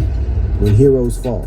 In the annals of American football history, few names evoke the raw power and unstoppable force quite like Earl Campbell. Known as the Tyler Rose, this legendary running back carved his path through defenders with the ferocity of a man possessed, leaving a trail of broken tackles and shattered records in his wake. But behind the glory, behind the Heisman Trophy and the Pro Football Hall of Fame induction, lurked a darkness that would eventually consume the very man who had once seemed invincible. Campbell's troubles began to surface during what should have been the twilight of a glorious career. In 1983, after years of carrying the Houston Oilers on his powerful shoulders, Earl Campbell experienced a significant controversy when he demanded a trade from the Houston Oilers after being pulled from a game against the Cincinnati Bengals, frustrated with the team's performance and personal criticisms. The November 6, 1983 game against Cincinnati became a watershed moment, not just for Campbell's career, but for his relationship with the organization that had drafted him first overall in 1978. The Oilers were demolished 55-14, and Campbell,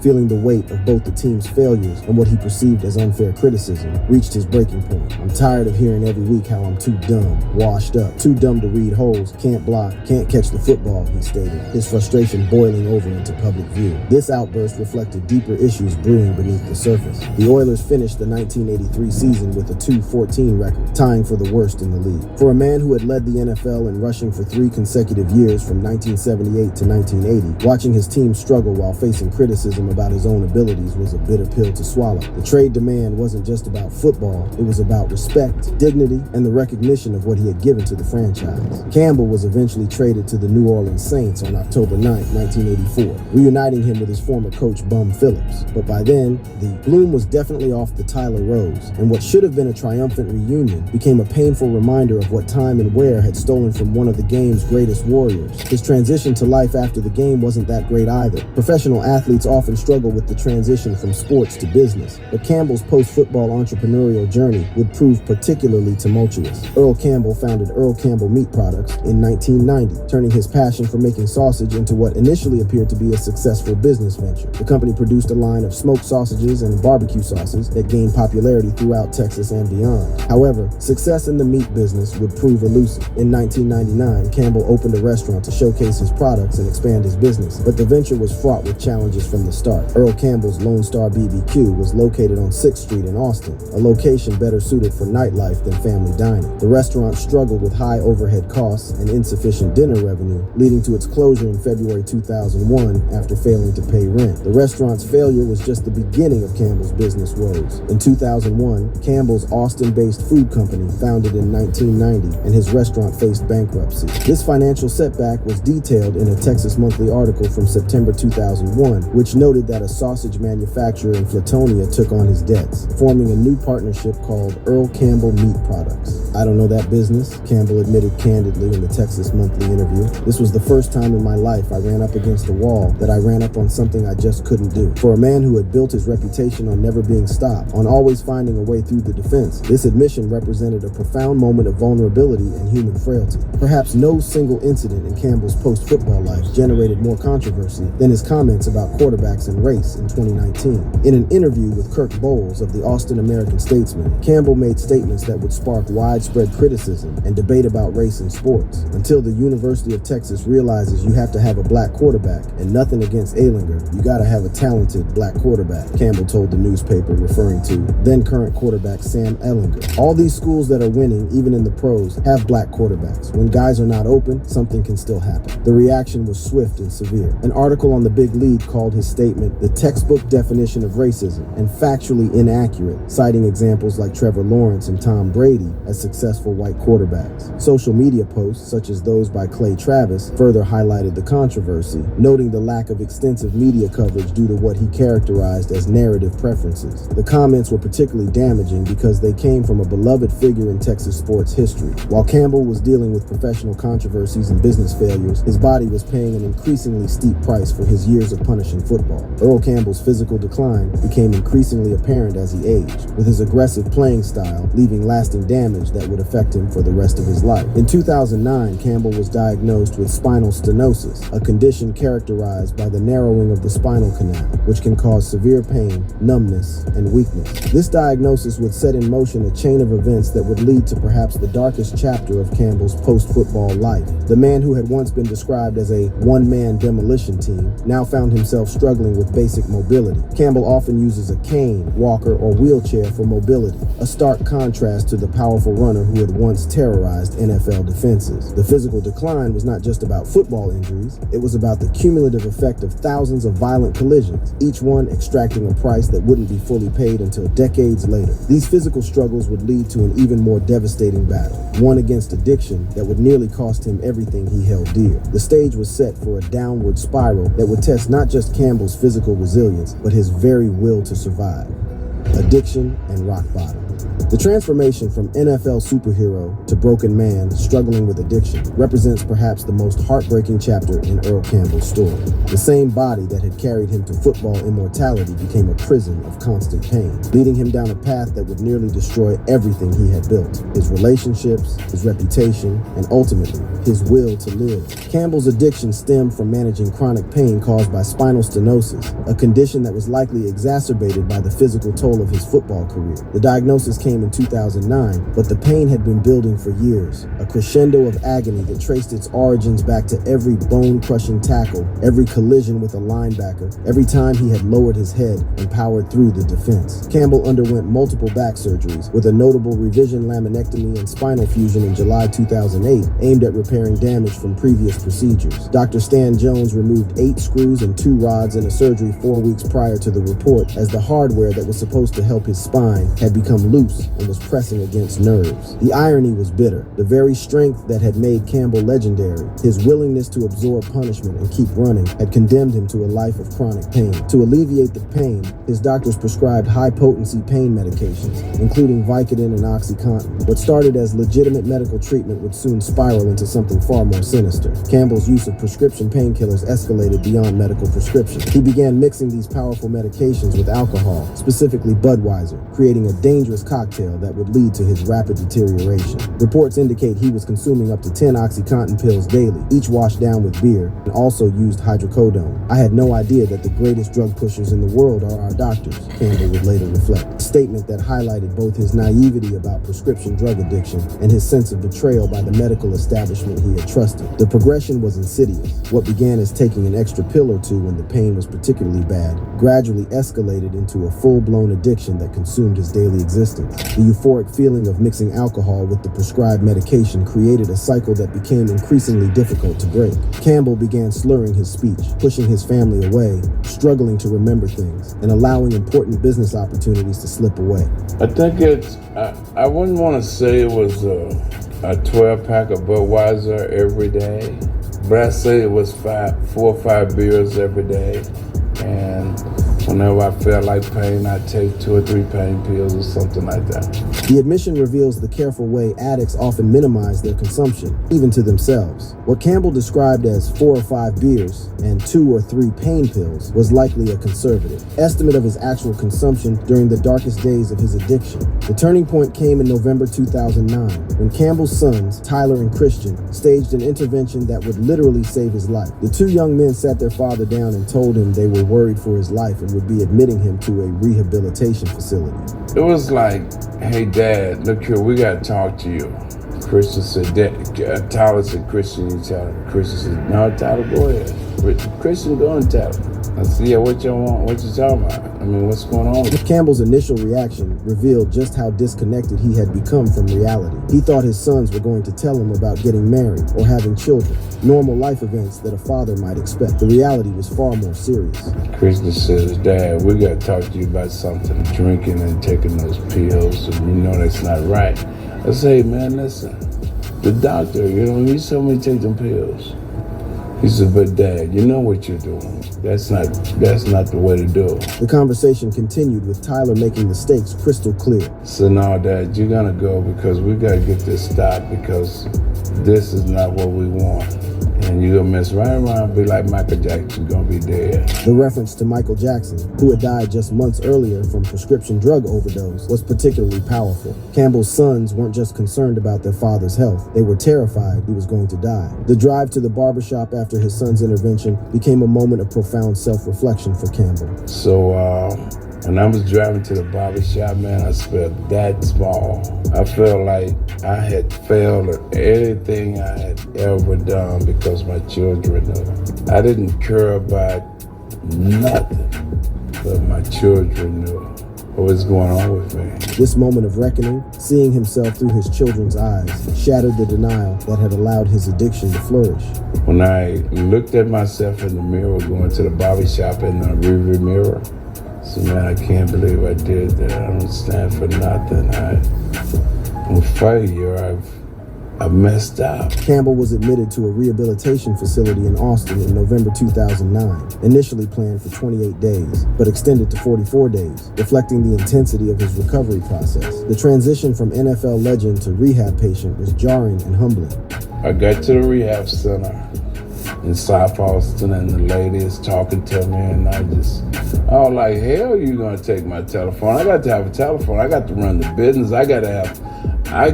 You're not only gonna have no telephone, you're not gonna have your mouthwash. I say, hey man, what the hell you think this is?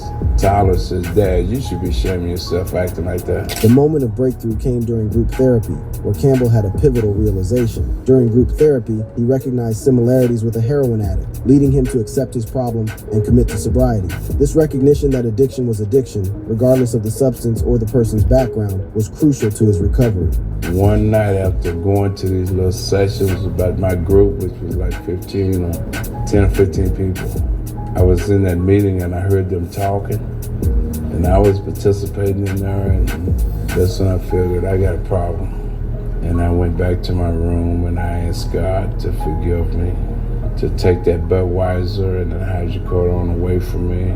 By the end of 2009, Campbell had broken his addiction, but recovery would prove to be a lifelong journey. Campbell has since become an advocate against substance abuse, speaking at events like the 16th annual Rise Recovery Campaign Breakfast in 2016 to fundraise for youth overcoming drug and alcohol addictions. His approach to pain management had to change completely. My Bowflex machine and working out, I find that my pain gets a little better, but I can't sit here and lie to you and say that I don't still have pain in my back, because I do. Campbell advocates for alternative pain management strategies like using a Bowflex machine, non-narcotic medications, meditation, and prayer, acknowledging the persistent pain, but advocating for safer approaches. By 2023, Campbell celebrated 15 years of sobriety, marking October 11th, 2023 as a significant milestone. In a Facebook post, he encouraged others battling addiction, stating, I know there are many on the same journey that battle or have battled addiction problems. Keep fighting one day at a time. Keep us going, Lord. Peace and love, EC. The journey from the depths of addiction to 15 years of sobriety represents one of the most remarkable comebacks in sports history, not on the field, but in life itself. Campbell's willingness to share his story publicly, to become vulnerable about his struggles, transformed his personal tragedy into a beacon of hope for others facing similar battles. His battle with addiction, while devastating, ultimately led to a different kind of victory, one measured not in rushing yards or touchdowns, but in days sober, lives touched.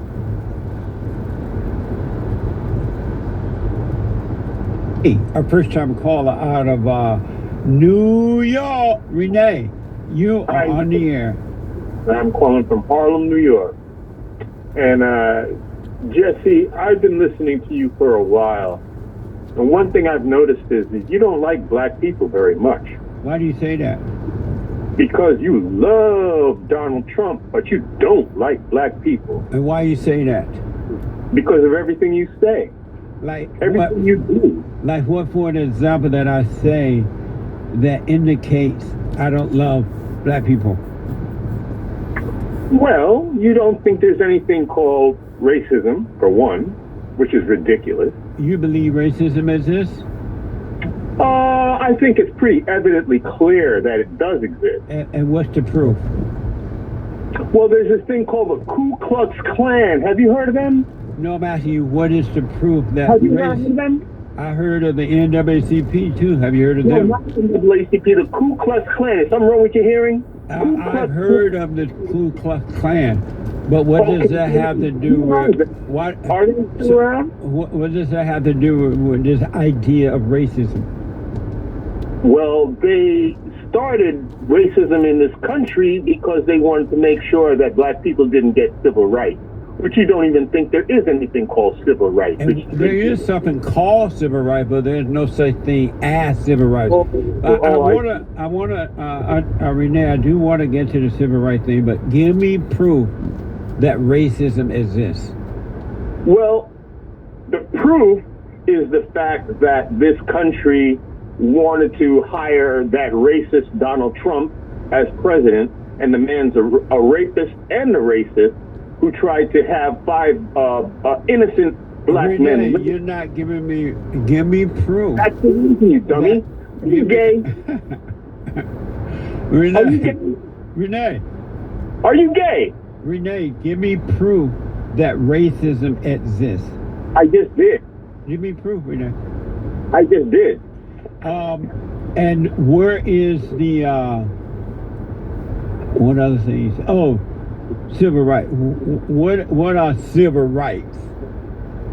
What are civil rights? Yeah. Let's see. What is civil rights? You said civil rights is the right granted to civilians. What? Does that make sense to you? So what now?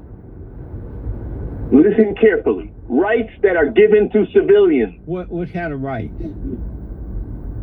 My goodness, you're stupid. You know that, right? What type of rights, Renee? Are you educated? Do you have an education? Renee, you're not. You made the statement. What are civil rights? Rights granted to civilians, you idiot. Like what? The right to be heard, the right to free speech, the right to do what you want to do in this country that's supposed to be free. So does your right come from people or God?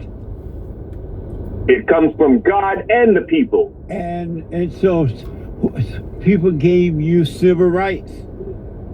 No, God gave you civil rights, and the government. No, I'm asking you. You said your rights come from people. People have given you civil rights. It comes from God. No, you said. Dummy. You believe in God? Do you? Do you believe in God, Renee? Of course I do. Do you love white people?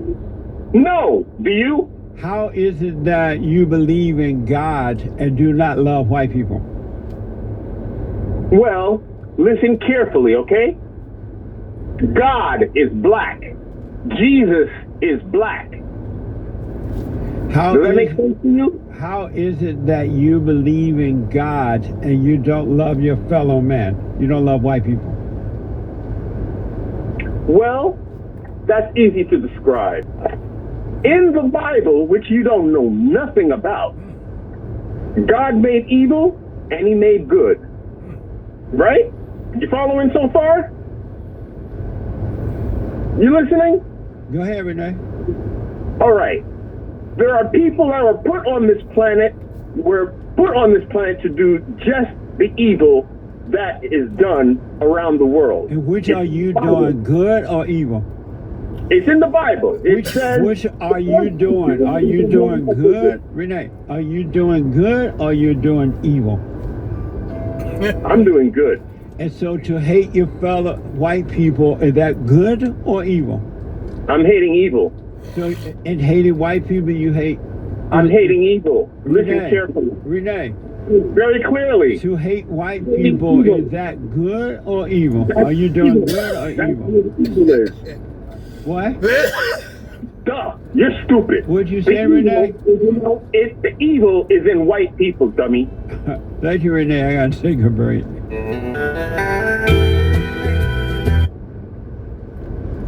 CNM episode. Tension between the judiciary and Gentlelady from Florida, Ms. Wasserman Schultz, is recognized for an amendment. Thank you, Mr. Chairman. I have an amendment at the desk, and I ask unanimous consent that it be considered as read. Without objection, the reading of the amendment is dispensed with, and the gentlelady is recognized for remarks on her amendment. Thank you, Mr. Chairman. I rise today to offer an amendment that is about much more than a single grant program. It's about the rightful power of Congress to decide how taxpayer dollars are spent and about keeping our promise to the communities we serve. My amendment would unfreeze the federal dollars awarded in round 2 of the Charging and Fueling Infrastructure Grant Program by directing the Secretary of Transportation to obligate any remaining balances within 90 days. I'm offering this amendment because the administration is currently blocking funds that Congress appropriated and that DOT already awarded, including nearly $5 million for the city of Hollywood, Florida, and my district. Hollywood's residents were thrilled to receive this investment, Our city has already started planning and preparing to install badly needed EV charging stations. But today they're in limbo with their funding frozen by an executive order that paused IIJA disbursements without any approval from Congress. This isn't just happening in Hollywood. In Duval County, which includes part of Congressman Rutherford's district, the city of Jacksonville was awarded nearly $2.8 million for its own EV charging initiative. And in Tennessee, represented by E&W Chairman Fleischman, the state was awarded more than $35 million for a statewide EV corridor project. These are real dollars for real communities, appropriated by this committee, voted on by this Congress, and awarded through a competitive process. When the executive branch freezes these funds unilaterally, it doesn't just hurt Democratic constituents, it hurts all of our constituents too. The executive order freezing those funds is not just bad policy, it is a direct affront to our power of the purse under Article 1, Section 9 of the Constitution. Every appropriator in this room takes that responsibility seriously, I hope. That's what we signed up for when joining this committee, despite what the OMB director says. We debate, we deliberate, and when we are actually able to come together in a bipartisan fashion, which I think we've all witnessed, we do all the time within these walls, then that decision should stand. That plaque that was thankfully restored and returned to its rightful place is our constitutional authority. But when the administration ignores our decisions and impounds funds, it is stealing our power and undermining the institutions of this Congress. We cannot and must not let that stand. So I urge you to stand with your constituents, with our constituents, stand by the decisions we already made, stand up for this committee and our authority, and support this amendment. Thank you, and I yield back the balance of my time. Thank you, gentlelady. The gentleman from Arkansas, Mr. Womack, is recognized to respond to the amendment. Thank you, Mr. Chairman. Thank you, Mr. Chairman. I rise in opposition to the amendment. The Charging and Fueling Infrastructure Grant Program is a competitive grant program funded by the IIJA through the Highway Trust Fund portion of the bill. It's not part of the appropriations division of the bill. Now, I recognize that the OMB request included a proposal to change the mandatory spending, contract authority dollars through the competitive EV program to achieve $1.5 billion in savings. Our bill rejects this request, so I ask members to join me in opposing this amendment. Yield back. Thank the gentleman. The gentleman from South Carolina, Mr. Clyburn, is recognized to address the amendment. Thank you very much, Mr. Chairman. I rise in support of this amendment. And I want to say to South Carolina, thank you. In my home state of South Carolina, we are participating mightily in this area. Going forward, I have talked about the changes taking place in our environment. On March 31st, 2025, officers conducted a routine traffic stop on a vehicle with a headlight out. Come on, man. You have your license with you? How you doing? I'm good. You have your license with you? Yeah. What was the problem? Can I have your license for me, please? Yes. What was the problem? Can I have your license and I'll let you know? Yes. What was the problem, though? Ma'am, just need your license and I'll let you know. Okay, but I also have the right to know what was the problem. Ma'am, we could do this my way or your way. You could be detained and then I could tell you. I don't have to be detained Correct. because I know, but I'm just trying to figure out what was the I problem. just need your ID and then I'll let you know what's the problem. Okay, so what was the problem is what when I get your ID, I will I let you know. understand it. I understand I have no problem to give you my ID, Right. but what was the issue? The issue is right now, I just need your ID. Okay, what was the issue, sir? I know my rights. Can you step over for me? Step over for me. What was my? I'm in my property. Ma'am, just need your license for me. Okay, but what was the issue? Your headlight is out. That's why. My headlight. Yes, ma'am. My head. Oh, baby. Okay, what's your name? Russell, you receive a What's your name? What's your number? Russell, 728. Let me. I'll give you a paper. You don't have to write it down. I'll give you a paper. Ma'am. What's your name? You said Russell. I will give you a paper. Russell. Yes. I need your license. What's your ID and badge? 728. 728. And who is your supervisor? I need your license for the last time. Yes, ma'am. I will give you that. I have not. When I I- have never said that I Ma'am, was step never out the vehicle for me. I Step never out. said that I was not going to get 7 to 8.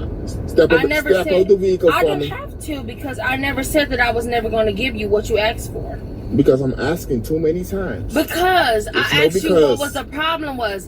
Because you said was my ma'am, I hair already white. told you the problem. And I you still- understand that, and I understand. I never just said that I was just never need your going to give ID. you. Just need your ID. Just need All your right, ID. okay. Thank you.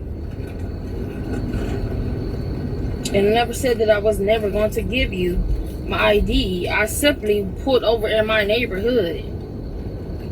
Like, this does not make any sense whatsoever. Because of my head, like, okay.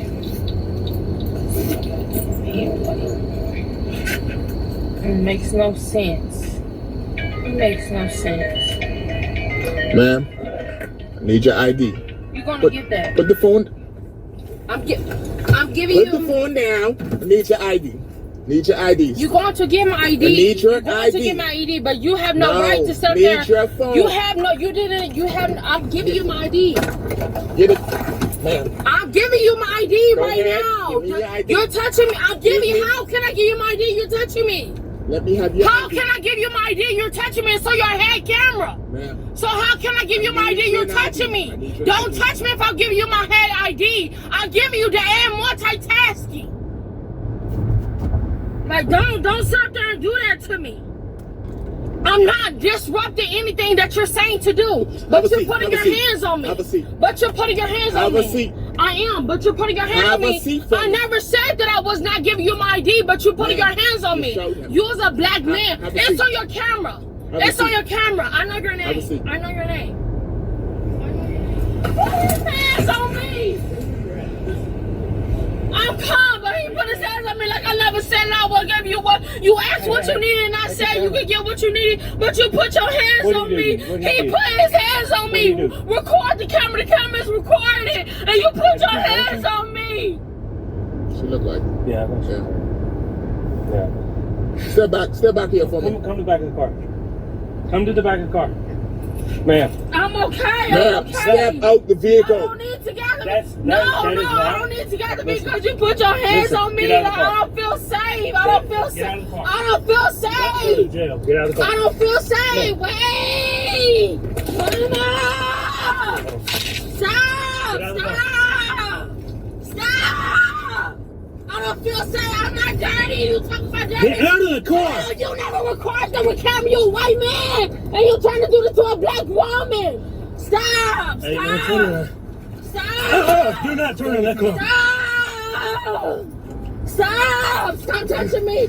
Mama, come to the neighborhood. Get out of the Come car. to the neighborhood, Mama. You about to get tased. How? Get out the car. Get out. Get out the car. Okay, Get back out the up, car. back up, back Get out the up. car. Back Come on. up, back No, up. Get out the car. How? Y'all right here. Don't How? You all All right right, here. last one. How? You all right here. How? You all She's trying to right. turn the How car. can I get off? Get out. Because we're pulling you. Get out. How? Y'all coming right here. Help! Mama! Get out. Ow! Get out. Get out. of the car. Okay! Stop! Alright! Alright! You already Oh, done? you gonna do that to me! Stop! Look, let me tell you something. You do not have to detain me. I will get out. I'm okay. You do not have to detain me. I will get up. Whatever you ask me, I will get up right now. You way past that. How? You already How? done? Because he put his hands on me. It's on Listen. the camera. It's on the camera. It's on the You got the camera. taste again. Stop. Put your hand behind your back. Mama! Me too. I got you. I got it. Golly! Golly! Ah! Yeah, you did this, man. How? He put his hands on me! Can't do it. He put his hands on me! I got it. I didn't do anything! I didn't do anything! God! Golly! Ah! Yeah, you did this, man. How? He put his hands on me! I can't do it. He put his hands on me! I got it. I didn't do anything! I didn't do anything! God! I would never restrain or put everything else. I never. Sit down. Sit down. Relax. She need to sit up. Leave. Sit down. Hey, you want to see some country? You can. I'm all right. No. Mama! Mama! Mama! Quit yelling, though. She been yelling this whole time. How? Because he put his hands on me. I just said that. It's on the camera. It's on the cameras. Why can't y'all understand that? Okay. He put his hands on me. Drive off. He just sat there, put his hands on me. How? I just put my phone on the. It's on the Bluetooth. It's on the Bluetooth. I didn't pull up. I didn't drive nowhere. It's on the cameras on the vehicle of the car. I didn't drive nowhere. It's on the Bluetooth. Why would I do that? A cigarette, nicotine, be for real. Man, you gonna bring it tonight? No, I just got for work. Ask me to walk in the straight line. I just got. Look. That man just put his hands on me. That man, that just traumatized. I've been through a lot of trouble. I just sat there and said it to the other officer. I just sat there and said it to the other officer. I just said he put his hands on me. Please look at the cameras. Please, I'm not lying. He asked me for my ID and I reached for my ID and he put his hands on me. He reached for my hand. Please know that. Please know that. Anything you ask me to do, I will do it right now. I promise you. I had cussing out. I asked you to get out of the car. Okay, because at the end of the day, no, I asked you because you came behind him. And I told you, I said he put his hands on me, and you did not listen to me. You didn't listen to me. I told you that. And I said it. I said he grabbed my wrist and everything, trying to drag me out the car. And he said that I was not going to get him my ID and everything. No, because I mean a hot dog. Literally, please know that. A hot dog, yes, I just got go to Quitcher right now. Quitcher right now over there, Fairfield, Georgia. Quitcher right now. I just came from there. Please know that. But she got her ID. I just gave him my ID. I just gave him that. And he just dragged me out the car. Come back for me. Hey, sit up for me. Sit up. Breathe in, breathe out. Breathe in. Breathe out for me. Breathe in, breathe out. Breathe in. Yeah, she said she can't breathe. Breathe in, breathe out for me. Relax. Hey, listen to me real quick, okay? The way you really can't breathe because you're breathing like that. Follow me. Into your nose. Into your nose. Ma'am, you gotta breathe into your nose. I feel like yeah, because if you keep breathing like that, you will pass out, okay? In through your nose, out through your mouth. Ma'am, you gotta listen to me. In through your nose, out through your mouth. I know you're going through a lot right now, but you're making it worse by the way you're breathing. I'm trying. I've been trying since after the final. I've been trying to breathe correctly, but I can't breathe. I've been breathing right. You gotta breathe into your nose, out through your mouth, okay? Into your nose. My chest out. I need oxygen. I need oxygen to my chest. Beverage. You keep hyperventilating, you will pass out. So anything that I can do. Diamond, yes. I read the incomplete consent form for you, okay? You agreed to go with me to do that blood test, okay? Okay. So you're gonna breathe. You can listen. If you don't, you agree. No, wait. Before you speak. I have never got to say anything today. Diamond, if you refuse to go, you're gonna be charged with that, okay? Yeah. So relax. We're gonna go to the PD. We're gonna take this intox blood test, and then we're gonna go from there. Yes, you will pee right there, okay? Okay. All right, calm down. You can breathe now. In and out. You good? We get some water at the PD, okay? Can I please have a sip of water? I have no water in here. You holding us up. If we go to the PD, we can drink some water, okay? You ready? Okay. All right, let's But go. can I ask you something real At the PD. Okay. At the PD. The woman was charged with obstructing identification, resisting And being fucking stupid.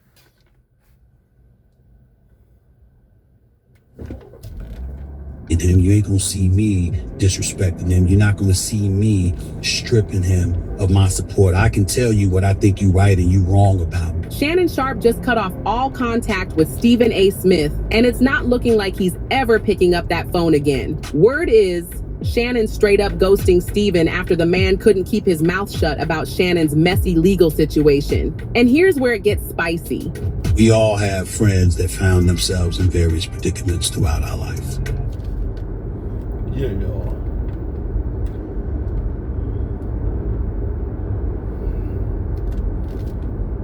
Put on a stocking and an order on him. They haven't sent me anything back, but I can show you where I went and put everything in. Okay. He keep bringing his ass around here. Well, this lady is mad right now because she got her truck fixed yesterday and she is mad. So when I got off work, I came home and I said she wouldn't let me in the house. You explained all that. I explained that to you. Yeah, so she lying. She lying. She lying. She said, he said.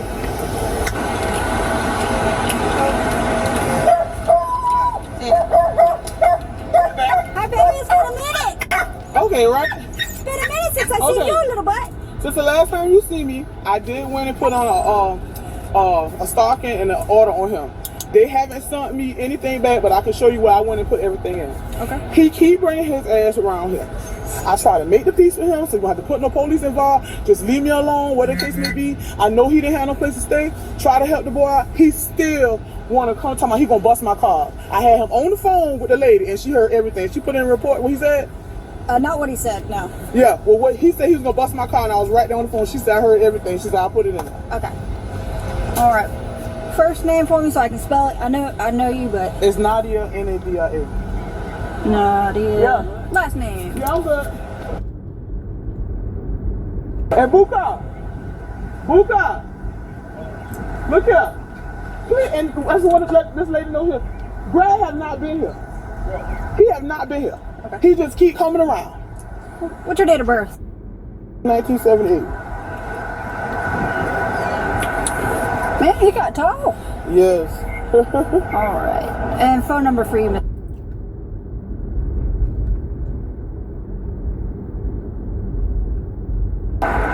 Right. What's Greg's last name? It's Is there an E at the end? No. Okay. Do you know his date of birth? 2000. I'm not 2000, but he's 41, so I think it's 80 or 89, something like that. Okay. Is he homeless right now? He stays from house to house. House to house. Homeless. Because I had the girl Angela, you know, she was here too, but they done sent her to the she done finally got to the where she belongs, to the crazy house. And that's me having a kind heart, helping people out, and they just try to take advantage of you. I got you. What's Greg's number? It's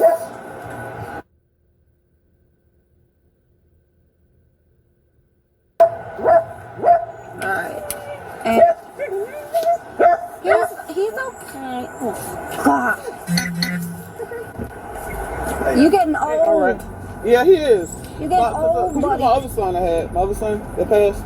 That's his guy. So keeping him. She old. She done been through something, but she's still here.